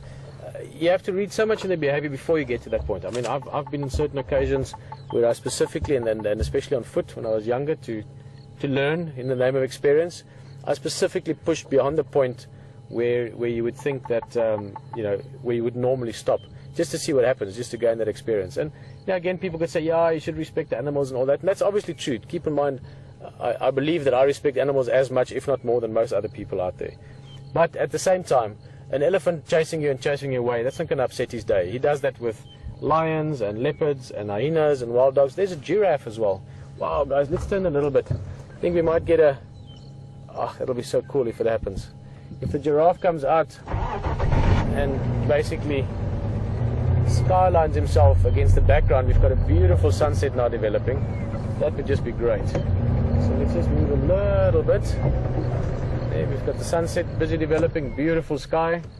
Big male giraffe walking out, some zebra rolling in the foreground. They might come out as well, they're just in the trees there. Ah, oh, lovely, look at this guy. Big bull, really big guy. He's in his prime as well. You can see just looking at his condition as he's walking out. Massive neck, thick shoulders. Awesome. Awesome, awesome. I'm going to move a little bit, Jason, so I want to get him against the sunset in the back. There are a few animals more classic to photograph with the sunset at the back of them than giraffe. Oh, and we can do that right here, right now. Hey, Jason, one of your first drives on camera and you get to show a giraffe with the sunset behind it. Look at that beautiful bit of sky and cloud lighting up there. This is going to be stunning. And the chance is there that any second a leopard could appear. Isn't that just amazing?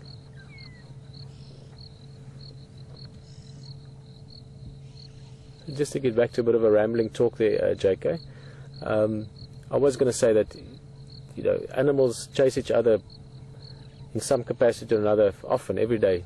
I've seen giraffe chase zebra away from a woodhole. I've seen warthogs chase impala away from a woodhole. I've seen things chasing each other for the fun of it, to get their food, to steal their things. It's normal. Animals interact with each other, different species all the time.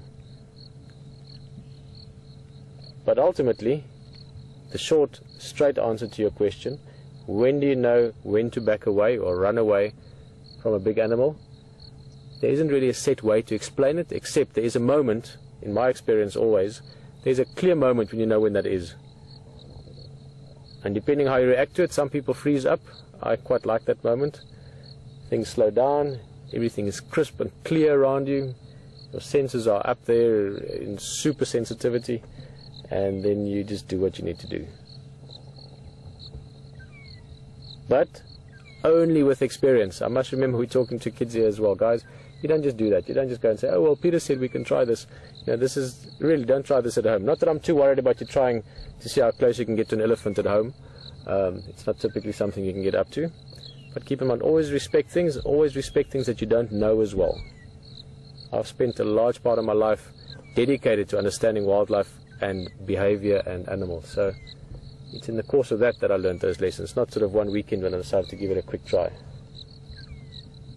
So as with all things, understanding and respect can take you a long way.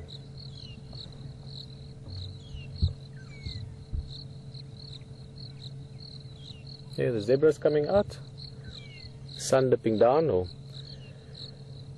it's actually just a way of saying it. We're actually turning, but you know what I mean.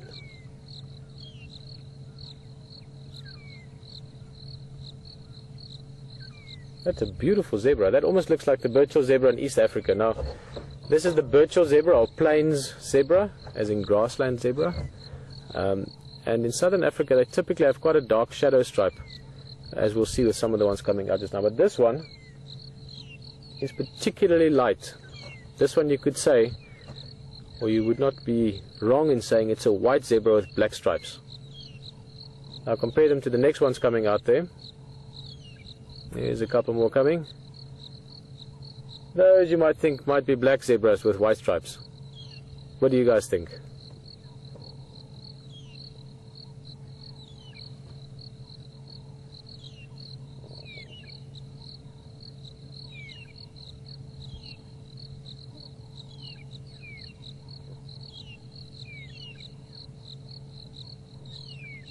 That's a beautiful, beautiful little family portrait. Now, zebras do actually live in family units to a large extent. Typically you have a stallion with 2 or 3 or 4 or 5, a bit more as well, but let's say between 3 and 6, 3 and 7 females, permanent females in his group, or mares would be the right way, the same as horses. And that's a fixed herd, or a fixed unit. So the stallion and his mares, it's also called his harem. They live in a group, and when they have offspring, those offspring would, when they get to the right age, move away. So young stallions at about 2.5 years leave the herd, the same for mares as well. So they do actually live in fairly fixed family units.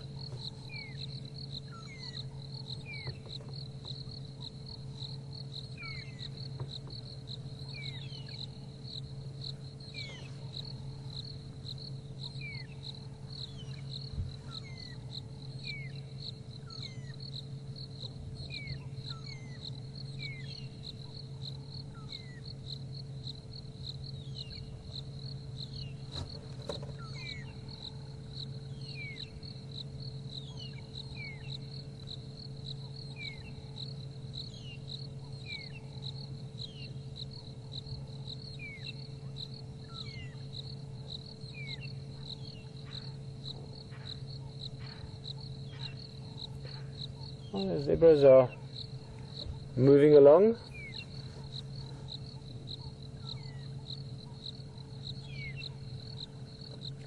Always tails are swishing.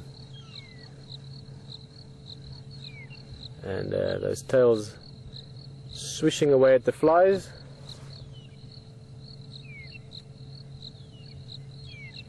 No sign of a leopard yet. We're just looking around. We'll have a look at the hyena just now. She's still sleeping here with same place. Nothing's changed. Sun has dipped away. A little bit of color in the sky. Still beautiful time of night. Oh, actually, look at that. Let's go look at the hyena. Head is up in a little bit of a stretch. Oh, no. Well, that was a lot of effort. A whole one stretch. But as we said, patience will be rewarded. Leanne Bertram's just asking how many pups do hyena have, and it can be more, 2 to 4, but typically 2. And you can also get a lot of aggression often at birth from these cubs, which is quite amazing. But with hyena, Social structure is very important, with most animals to some extent or another, but with the hyena especially, very, very strict hierarchies in the group, and you often find that the firstborn pup, especially if it's a female, which would likely be an alpha female down the line, can be very aggressive and attack the second pup when it's, even while it's being born sometimes, which is something I've never seen, but I've read about it along the way. Amazing to think that instinct.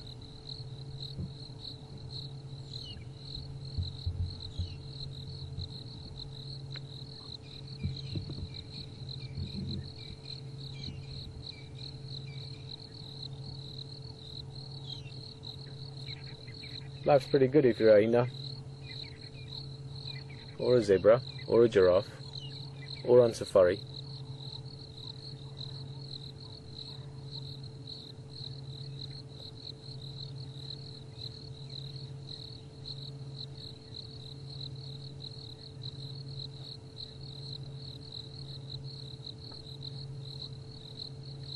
Every second now is just getting better and better and better for this leopard to arrive. As the sun is setting, as it's cooling down, literally in the last minute or two, you could feel the temperature drop just a little bit. You can hear the crickets starting to call, you can hear a little bit of a changeover of shift if you want. This is referred to as your crepuscular time, which is your around sunrise and around sunset, that sort of grey part of the day, just before and after first light and last light. Magical time.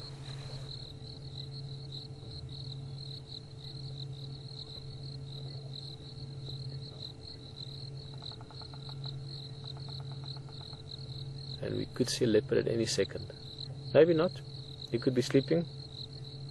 Hyena's looking around. You see, he's thinking the same thing. Or she is. I presume it's a she, just from the size. Keep in mind with the hyena, extremely difficult to tell the sexes. Typically the females are a bit bigger, and if it's in a group they would be the more dominant ones, but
you know what, let's give you a close look at this hyena.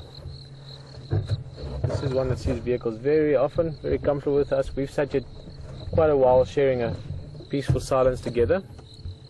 So I'm going to go just a bit closer and we can have a closer look. They actually have beautiful faces. You know, hyenas have got such a bad reputation. Not reputation really, like someone tries to use the word rep, you know, like unjustly so. It's not from things they do, but it's from things that have been told about them. But they're actually beautiful animals, really, really cool animals. Look at that, super relaxed. Hello. Yes, we're also waiting, just like you are. Slightly different plans, what to do once the leopard arrives, but we are also waiting for the same thing that you are. Look at that face.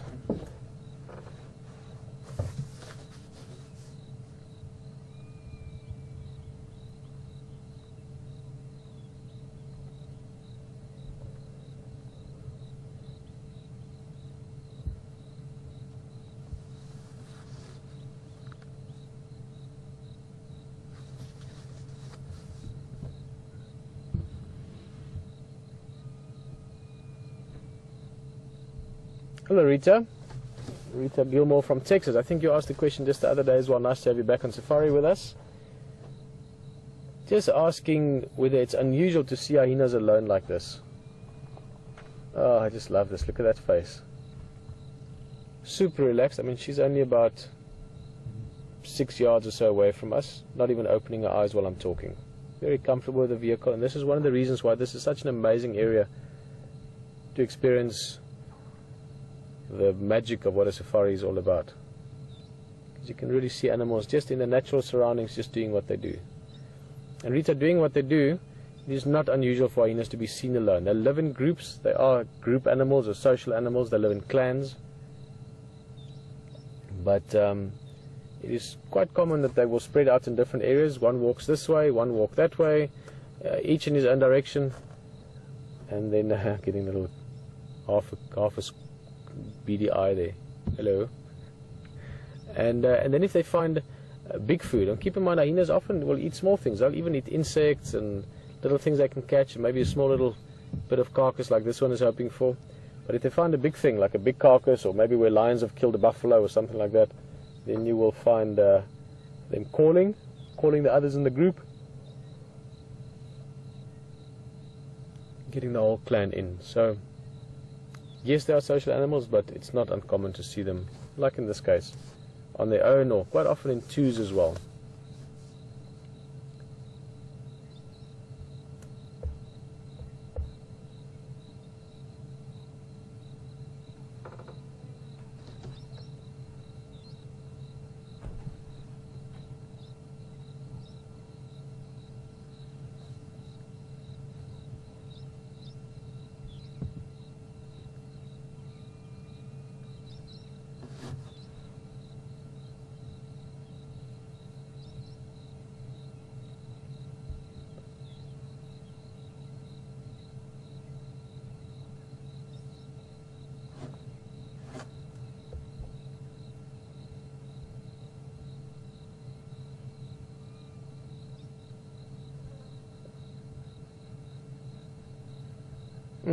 This is so peaceful. Just loving this. The sounds, the feel, the air that's just suddenly gotten this sort of satin feel to it. Absolutely love this time of the night or the day. Also great to have questions from sort of closer to home. Nadav is just asking out of Johannesburg, what will happen if a leopard walks in here? So we're waiting for the leopard at the moment. It should be Tingana, if it's the same guy that was here earlier.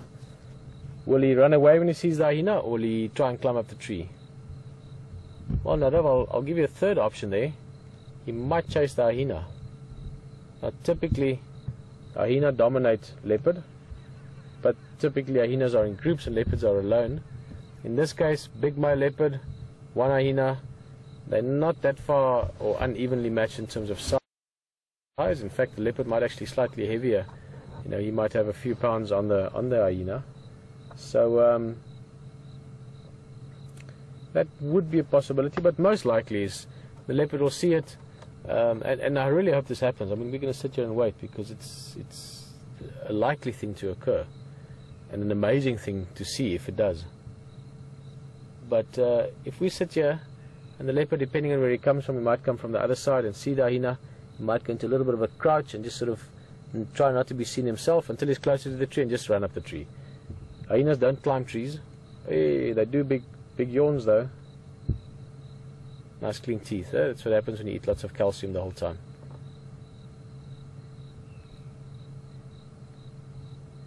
You see, the hyena is also like us.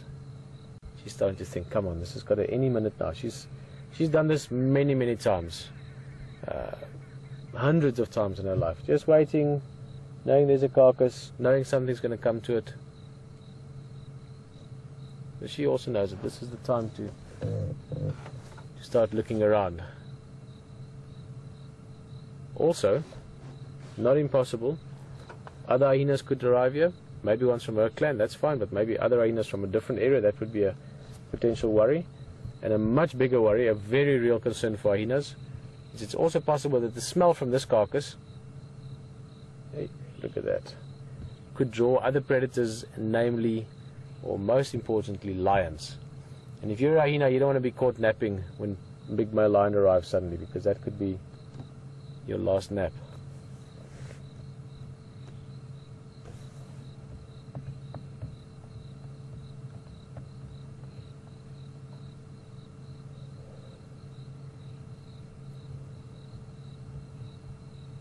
I would be amazed if this leopard moved on. If you take all the circumstances, all the conditions, everything into account, it's not typical for them to do that. Hey!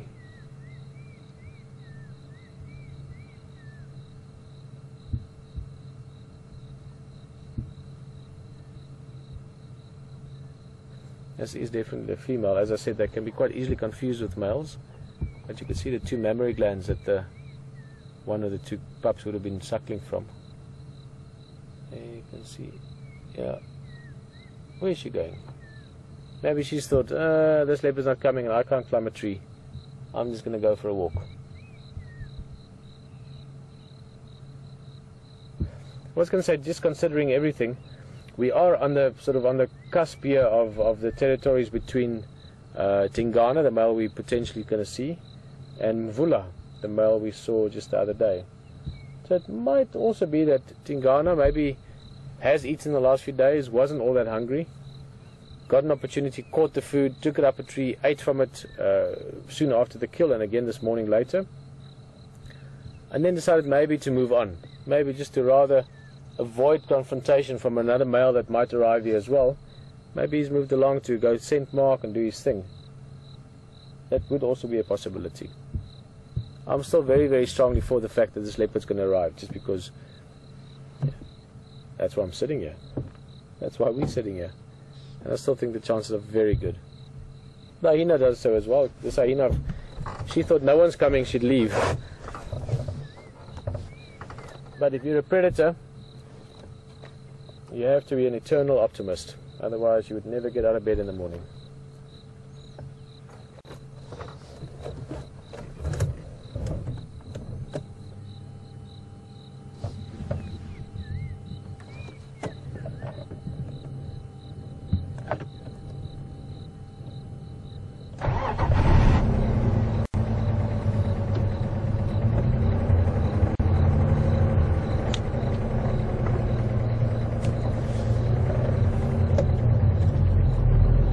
How long was a piece of string? It's a question I didn't understood once I was probably much older than many of you thought of that question the first time. But it teaches you perspective, understanding of a concept. Lenny, hello Lenny, how are you? Just asking how long do hyenas live for? Now it's obviously not a piece of string, there's a much more specific ways to think about it. But I was thinking as I heard that question, how long do humans live? Ask yourself that question while we're looking at this beautiful hyena and waiting for the leopard. How long do humans live?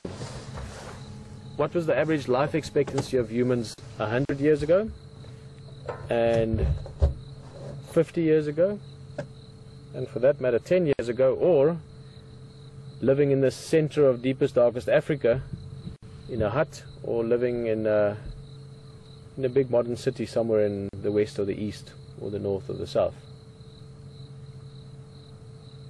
And then I mean to answer that in that way, because it really is so relative how long things live. But the average life expectancy for a hyena in the wild would be somewhere between 10 and 14 years. But there's been cases of them living 20 years, even over 20 years, in captivity or in relatively safe, easy conditions. In other words, when the food is easy and you never go hungry and you don't have to run things down and get yourself injured and fight with other animals over your food and suffer droughts and parasites and ticks and all kinds of things, then you could live much older, sort of like humans do. Obviously genetics plays a big role. My grandmother's 95 this year, and she's obviously very old. She's almost a century old, but she's still good. And that's amazing if you think of it. When I think about it like that, sometimes it really is unbelievable. Considering that 100 years ago or so, and I don't know the exact stats here, if someone wants to look it up, they can let us know if you want to share it. But 100 years ago, the life expectancy of someone in the Western world, the modern world for that matter, was in the 50s. And I know now that's something that a lot of countries, especially in Europe, are dealing with, where you've got retirement ages and government policies and pension funds, and suddenly people are living to 70, 80, 90 as the norm.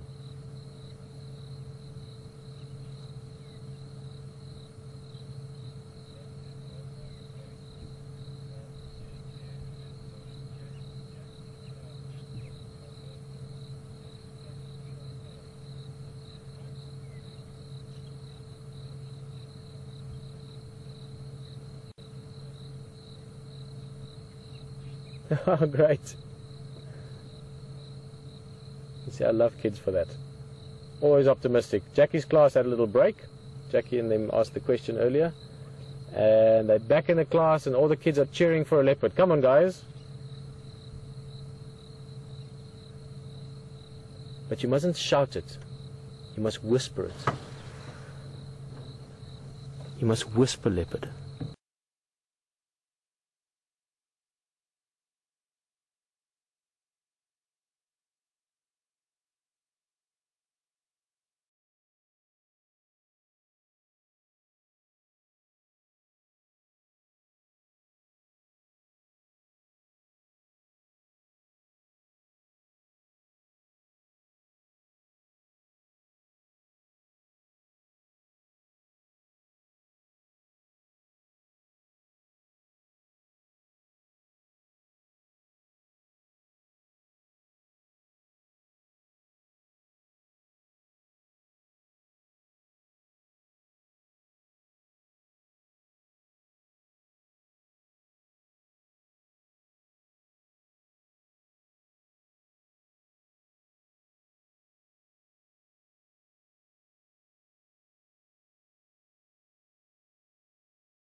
Well, I was wondering about what to do for the rest of the drive. I was again toying with the idea of looking around, but I've just decided now And then I'm going to stay here, and I'd love it if you guys stay with me to the end of drive. It's about 40 minutes or so. That gives a few things the possibility to happen. HT might find something, we can join him for a bit, see what he's up to. But I'm going to stay here because I want to get that feeling that we just spoke about. And the chances for it is very real here, any second. 40 minutes, we're looking at about, what is that? Ooh, when I'm on the spot suddenly I'm a bit nervous. How many seconds is that? Come on, Jackie's class. That's about 2,400 seconds or something like that. Of possible seconds when a leopard can arrive. And that minute, that second, that moment when you suddenly see it, I just love that. And I'm going to wait for it. See if it happens. Believe that it will happen.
What? I agree that, as you were saying, you mustn't tell your husband that you're watching this rather than making dinner.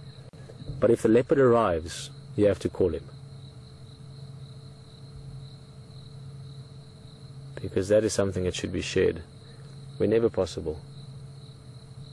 It is something that so many people can spend a lifetime of holidays and a lifetime of adventures in the bush and maybe see once or twice. Often I tell friends of mine about seeing leopard in this area.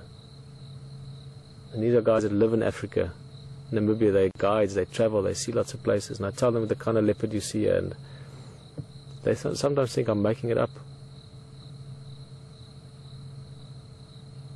In fact, one or two of them I could very excitedly tell them, listen, I'm going back there. And not only that, you can come with for the drive.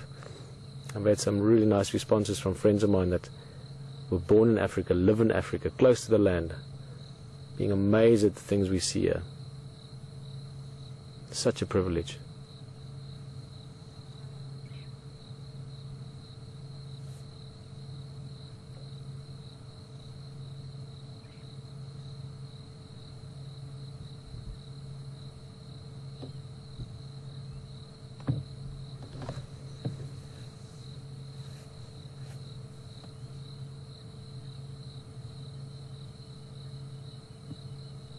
And the hyena every now and again just popping her head up a little bit.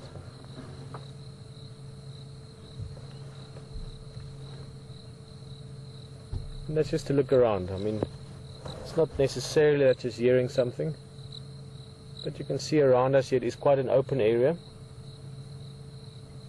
but it's also quite short grass. So if something like a lion or something was walking up, she wouldn't necessarily hear it.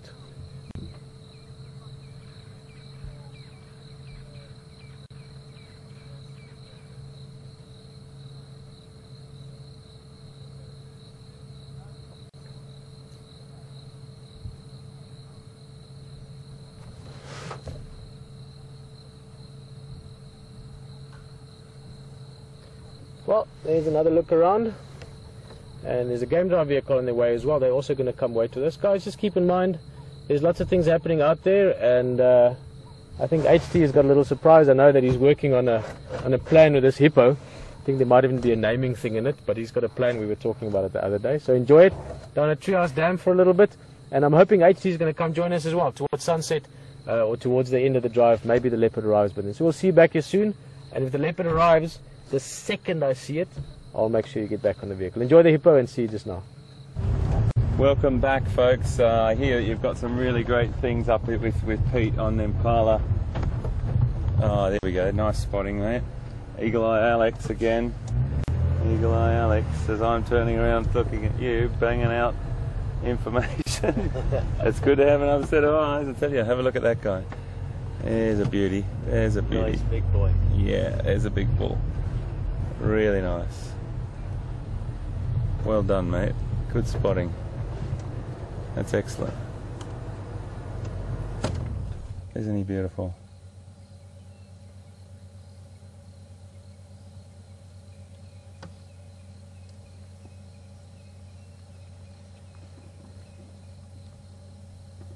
Such an inquisitive animal.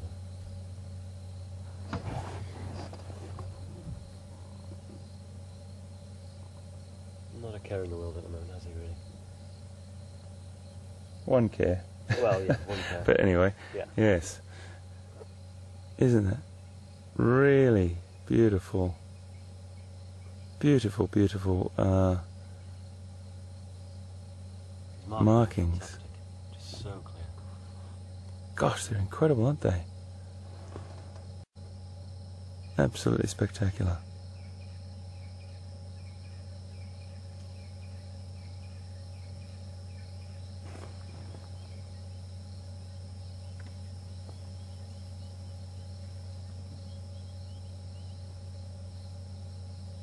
And that's all you hear sometimes walking through the woodland, isn't it? You just hear that sort of clip of a hoof or a crunch of a twig, and they move so through so quietly. We're just on our way, folks, to visit our little friend the hippo that we're trying to habituate.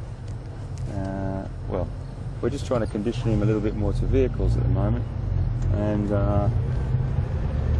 when I started driving around here about 8-9 days ago, it was a bit tricky to remember all the roads, and I was just talking to Alex, and we were just familiarising ourselves with the roads because they're a really tricky network, and I think you really need to get your head around. Once you drive them, you get a much better idea, and Alex is in total agreement there. I think you'll really get it easily, mate, because it's just familiarisation. Yeah. And you've done this many times before. Just picking up key landmarks that you might see here. That's exactly right.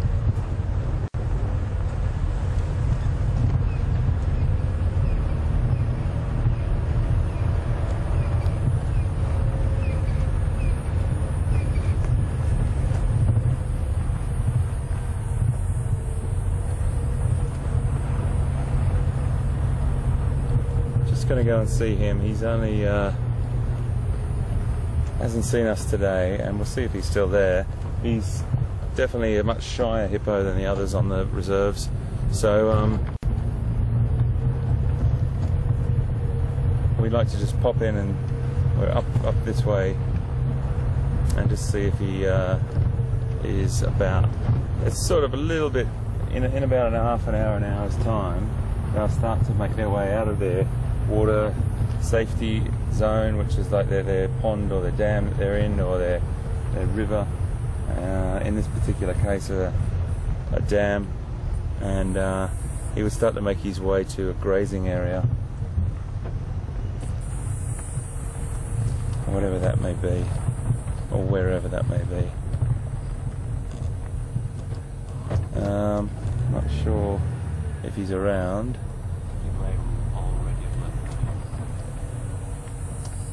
Nice and cool, so he's probably gone for a wander. Yeah. Wander up to 10 kilometres.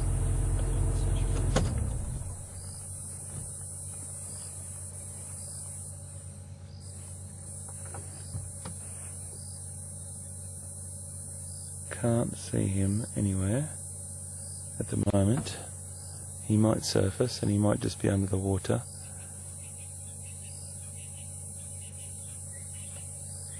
beautiful reflection on the water there, folks. We're just keeping our eyes open to see if he comes up. So the whole idea about this... you see him? No, I think that's terrapins. Yeah, there are some little turtles in there. But he might come to the surface, unless he's actually left the pond already. Dusk is definitely upon us.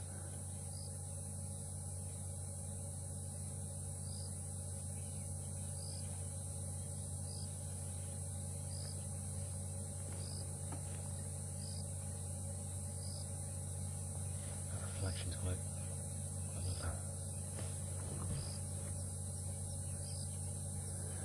So we had a question, Alex. I just got to check who the person was. Control, can you? I think it was Larry. Yeah, Larry asked on email a little bit about some more memories from you when you were going to the zoo and all those sorts of things. I think it was just the opportunity to see so many, the wide variety of animals that obviously when you're young, 5, 6 years old, living in a big city, you don't get to see every day. Obviously, if you go to the parks, you see the pigeons, you see the squirrels.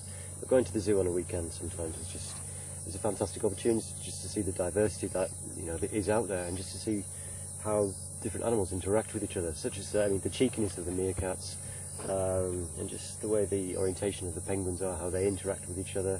It wasn't necessarily all about the big animals. It's the little things as well that I enjoyed spending time just watching.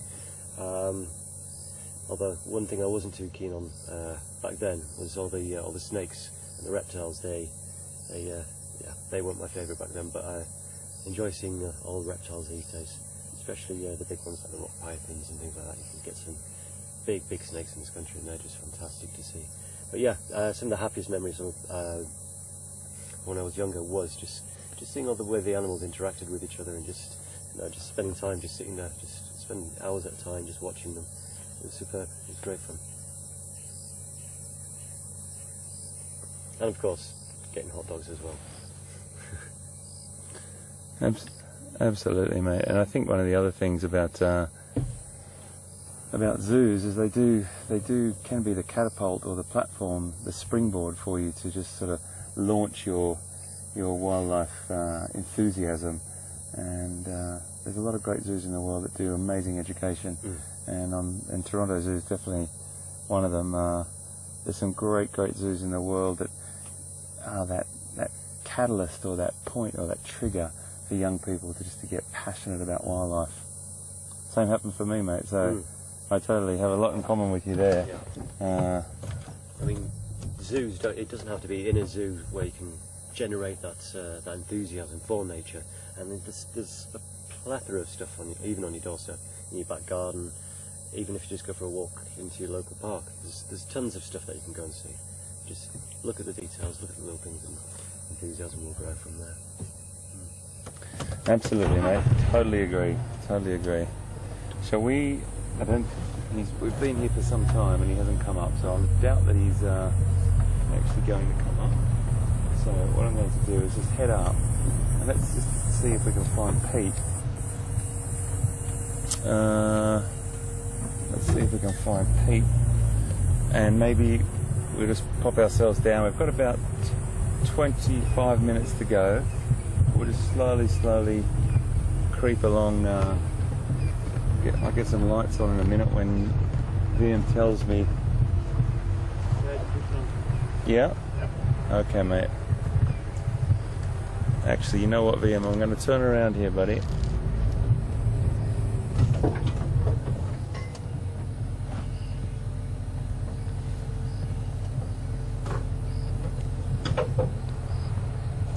Spider sense tingling, so there's something this way.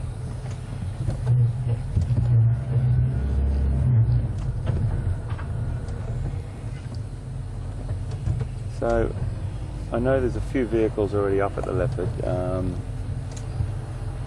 Will, in our control room, our directors told me there's a few vehicles there, so there's no rush for us to get there.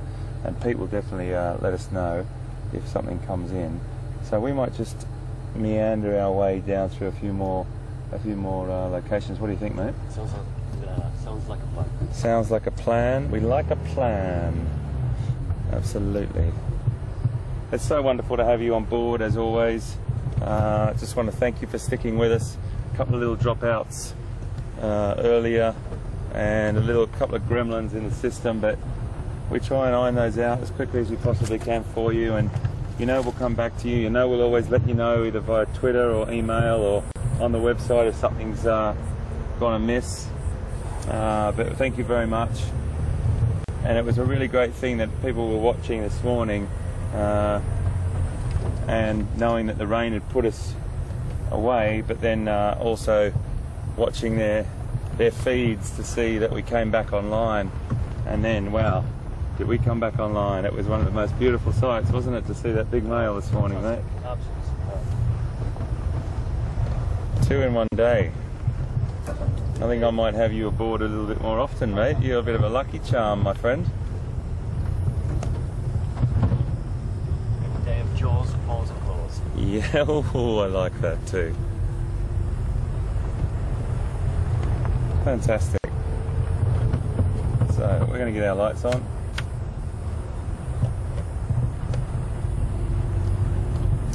And see what we see on the way, because you don't know what's around that next corner. I say it over and over again, but boy, it's definitely been upon us today. Really fantastic.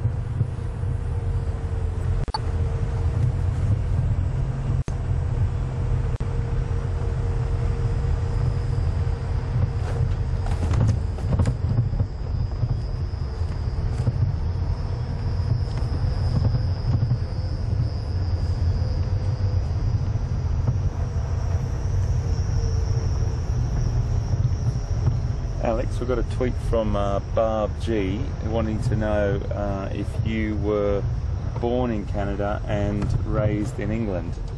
Barb G. Hi Bob, nice to meet you. Yes, I was born in Canada, born in Wensleydale Hospital, and then spent about 6, 7, 8 years in Toronto before relocating to the north of England. Bit of a culture shock, but yeah, it was a nice change. And unfortunately, I've not had a chance to go back to Canada yet, but hopefully one day. One of my ambitions is actually to go and track the bears and the wolves in Canada. So perhaps one day I'll be fortunate enough to go back and track the wolves and the bears. But yeah, long story short, yes, I was born in Canada and spent the majority of my misspent youth in the UK. Hope that's answered your question for you.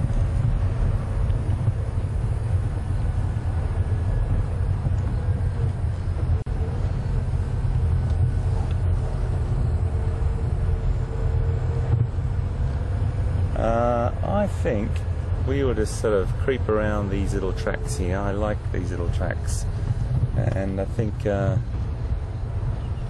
we might just play around down here and see what we can find. We've still got another 20 minutes, and we're only about 10 minutes away from Pete, if that. So let's do that. Just want to have a little scratch around down here because this is beautiful.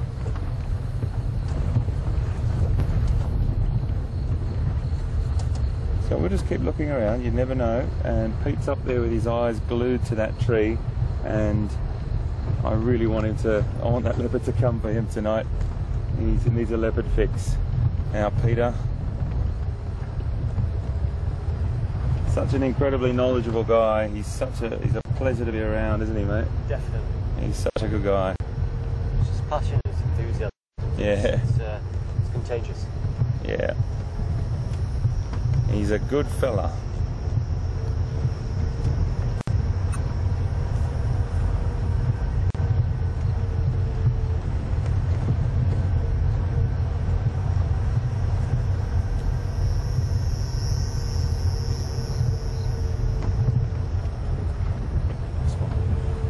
Yeah, you can have a spot with that, mate. So We're just going to bring the spotlight out, folks. 2 seconds, just let me lift. Yep. There you go. The charger's still in there. Just watch it doesn't drop out, right? Alex is just going to have a little look around.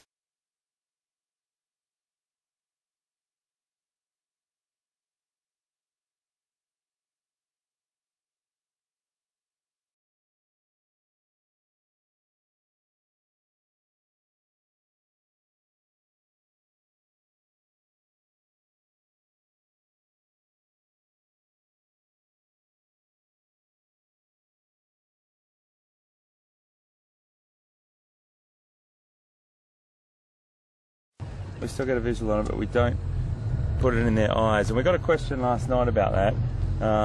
Do I think, or I think the question was something along the lines: would the light hurt the animals or something like that?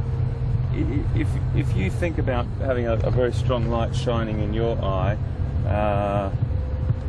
that's the same sort of feeling, I'd imagine. I'm only imagining it. But what happens with that?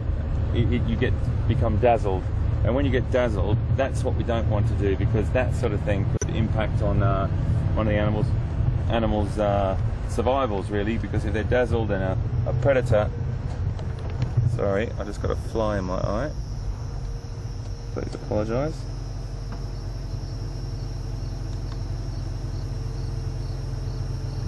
Okay. Yeah. Sorry, guys. Yeah, at least it wasn't a fly in your soup anyway. Yeah. Sorry, folks. Just got a. Okay. Yep. Do you want me to drive? No, I'm good, mate. I just got a fly right in my eye. Anyway, folks. I will get to drive the vehicle. You will get to drive the vehicle. I'm thinking about letting you drive the vehicle tomorrow morning, buddy. I am, because you know what? You need to get to know this beautiful car. It's a fantastic beast. But back quickly to the spotlight. Very, very similar to if we were dazzled. You know, you sort of start, might make a mistake, you might fall down a step or something like that. So with an animal, if they're dazzled for a short period of time, it could be the difference between life or death. If a predator, they didn't see a predator properly. So what we do is we just move it past them quite quickly, and we get a little bit of a handle on where the eyes are, and then we move forward from there.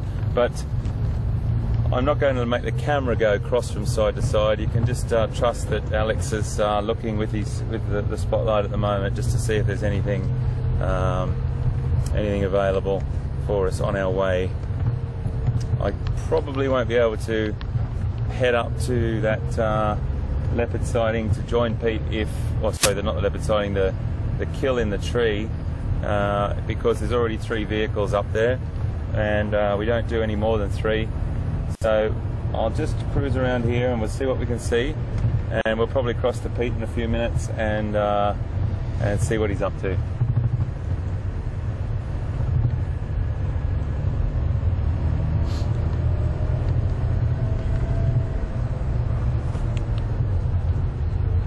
Thank you, Control. Peter, do you copy?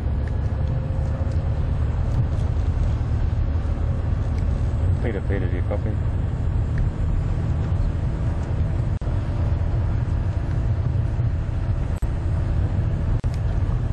Peter, do you copy?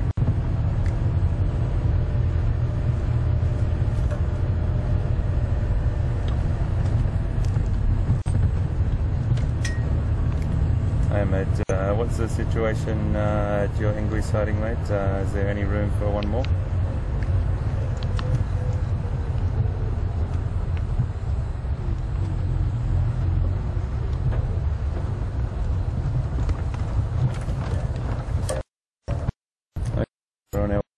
Coming up Tillerman's Dip. Thanks, man. Standing by.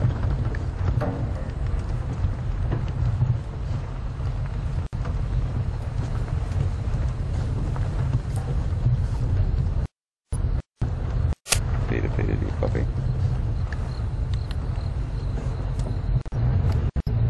How's my comms, mate, from where we are now? What's strength?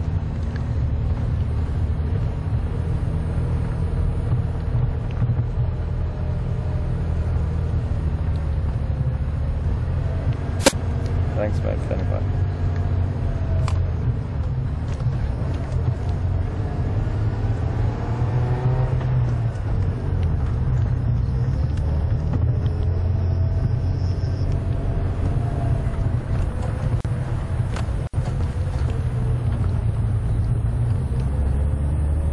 I've just talked to Pete, and he's given me an invite to come up because there's a vehicle that has moved away from the sighting.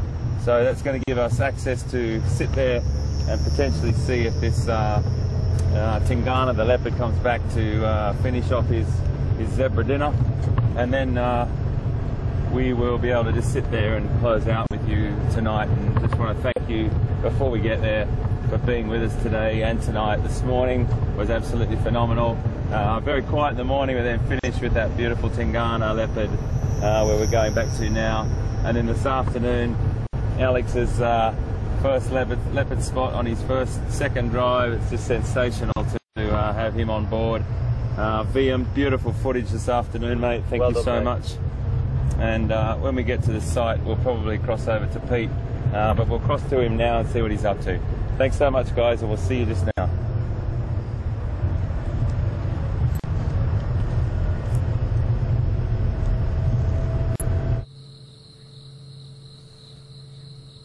Okay, Willem, thank you. Copy that, and yeah, I'll get back to you as soon as we have news. You too. Guys, welcome back this side. Sorry, you just caught me mid-radio conversation there, just chatting to one of the guys from one of the lodges in the area. Well, it seems that hippo is continuing with its shy and elusive behavior. A beautiful view of the tree. I just wish the leopard was in it, because we've got a skyline, stunning view towards the distant horizons west of us.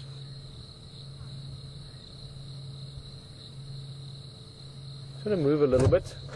The hyenas they're still around, but they also move further away. It seems that the general interest has waned a bit. I am starting to wonder if this leopard didn't maybe decide to move on, because as I said, it is very much on the periphery here of Mvula's territory as well. So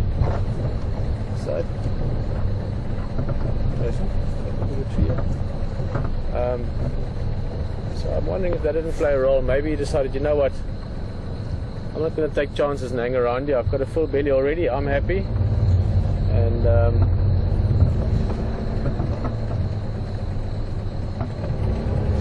I'm going to avoid confrontation potentially with another male that's also big and also keeping an eye on his territory. So maybe that's part of it, or maybe the fact that we suddenly, how shall I say, earlier I felt like 99% certain we're going to find this leopard. Now I'm down to maybe 70%. Maybe that is just what we want, or just what we need for the leopard to appear. So who knows? Hayden's also heading over here. He's going to come join us for the end part of the drive. Maybe he joins us for the surprise. He's had a very good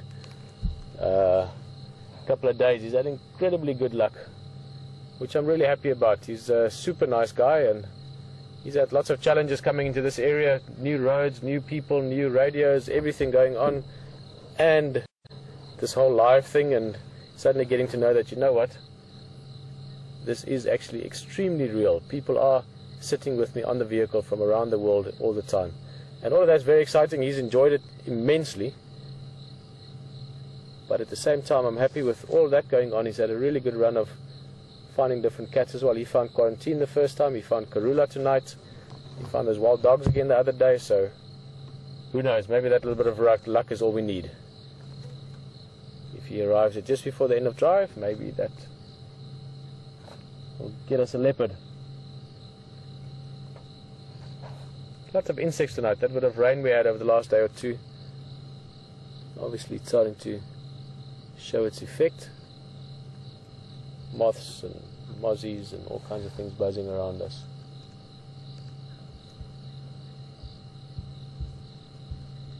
But no leopard yet. Just to show you again, if you've maybe just joined us, we spent quite a bit of time here on the earlier part of the drive, but up there in the tree, this is a big marula tree, probably at the height of about, I would guess that's about 6 meters or so. It's a zebra carcass. Here you can see the stripes.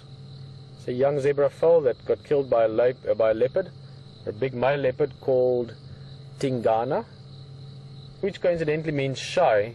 He used to be shy in the beginning. He's not anymore. He's quite relaxed now. So The name is not describing why we don't see him at the moment. But what leopards do is when they catch their food, they typically try and put it high up in a tree like this, because that ensures that something doesn't come and steal it. Lions, hyenas, things that normally would steal their food if they have the opportunity, they can't come and take the food. If that kill was still on the ground, if that carcass was still on the ground, it would have been gone long by now. Those hyenas would have taken it away. So the plans worked. We just hope that the leopard has a plan to come back to its food.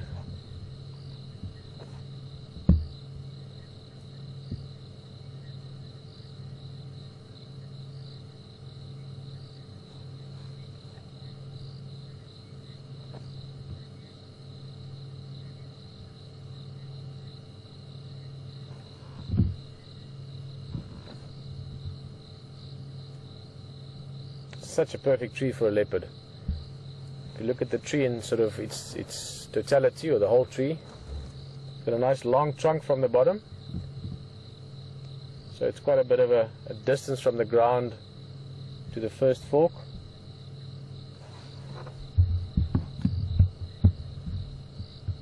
So from there at the base all the way to the fork, that would be about 3 meters, a little bit more.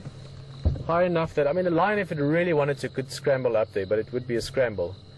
For a leopard, that would be a one jump into the fork, and it's almost like a ladder. You can just see kunk, kunk, kunk, kunk, kunk, like a sort of a sideways ladder up to the kill area. So perfect tree, and I was really hoping to observe it. To see a leopard climb a tree like that is just absolutely beautiful. It just looks like one fluid motion when they do it.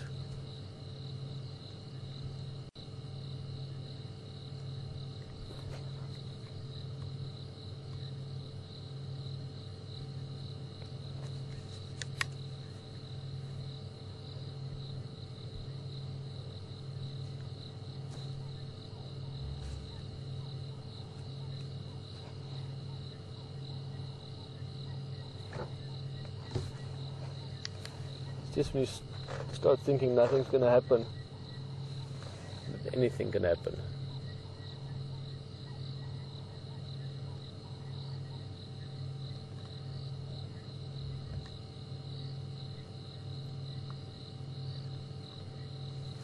I'll put the light in this direction a bit, because there's quite a few termites flying around, and the light attracts them a little bit, so maybe we can see a few of them here flying in front of us. But from this bit of rain, you get sudden explosion of insects. It wasn't massive rain, so it's not massive explosion yet, but trust me, quite soon there'll be a lot of bugs around in the evening.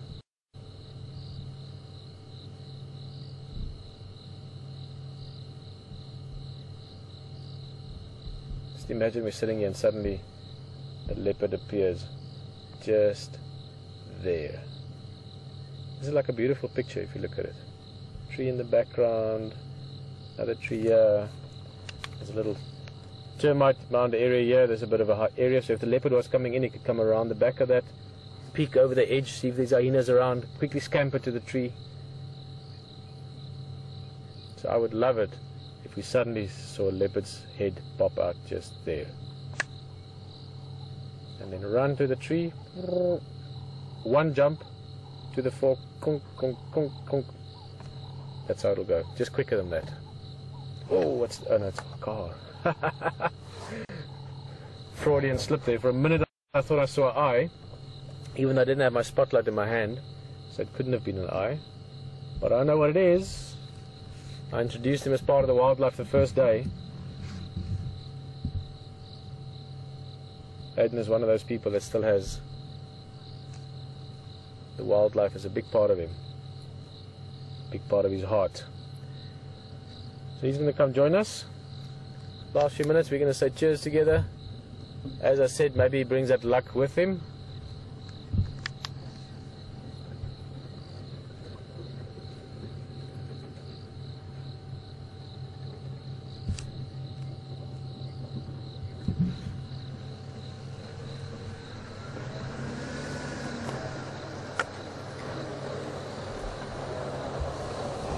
Dr. Livingston, I presume. Yeah. There we are. How are you? I'm very good. We've been Let me just do something here about this. Let's do. Wait. That's too much. Sorry, Alex. That was not intentional. Well, Here we go. Alex has had a fantastic afternoon, mate. Spotted Karula. Oh, did you spot her? Yeah. Great. Isn't that just the best feeling ever? Yeah. I mean, literally, it's a bye. Pretty much. Sorry, Fantastic, mate. So, awesome, man. What was she doing when you spotted her? She was just crossing the road, just back there. I just managed to glance to my left and she was just poking her head out through a bush. Awesome. She just crossed the road and just hung around for a while, and then we followed her for a while. She looked like she was interested in finding something to eat. So she was ducking and diving, weaving through the bushes. Liam, Yeah, she was, could you maybe swing your light around a little bit more on the centre pole or something, if possible? This light's very bright. I'm gonna put Alex. Just close your eyes. I'm gonna put him on the spot if I do this. on the spot light.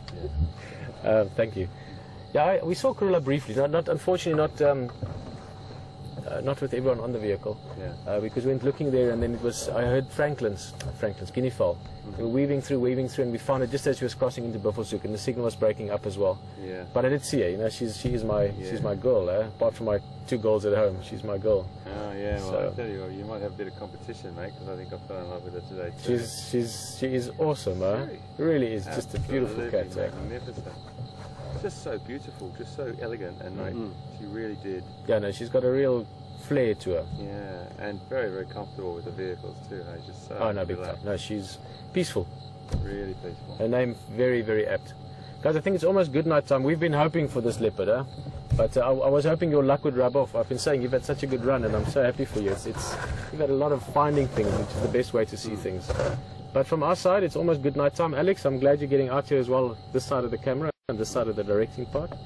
And soon you're going to be taking a few drives, I'm sure. Yeah, hopefully, Absolutely. yeah. Well, the funny thing is, Pete, ever so quickly, we've had some tweets and some emails saying that a lot of people are really looking forward to seeing this fella behind the wheel tomorrow. So brilliant stuff. You just mustn't say which football team he cheers for, because then that could be an issue. Guys, on a more serious note, from our side here, from myself and Jason also getting out there for one of his first drives. What's it, your second, third drive now? Huh? Second, yep. Yeah, and I'm sure you enjoyed it. And oh, I need some light. So, from our side, let's do that. We're just going to say goodnight because I think it's almost time for that. And Alex and HT and VM and Jason behind the camera, myself, Peter, it's been awesome. Will, thank you very much in control room. As always, join us again tomorrow for the sunrise safari. Lots of things to see, leopards to find, fun to have, and conversations to enjoy. Bye-bye. Okay, good night. Cheers, guys. See you tomorrow.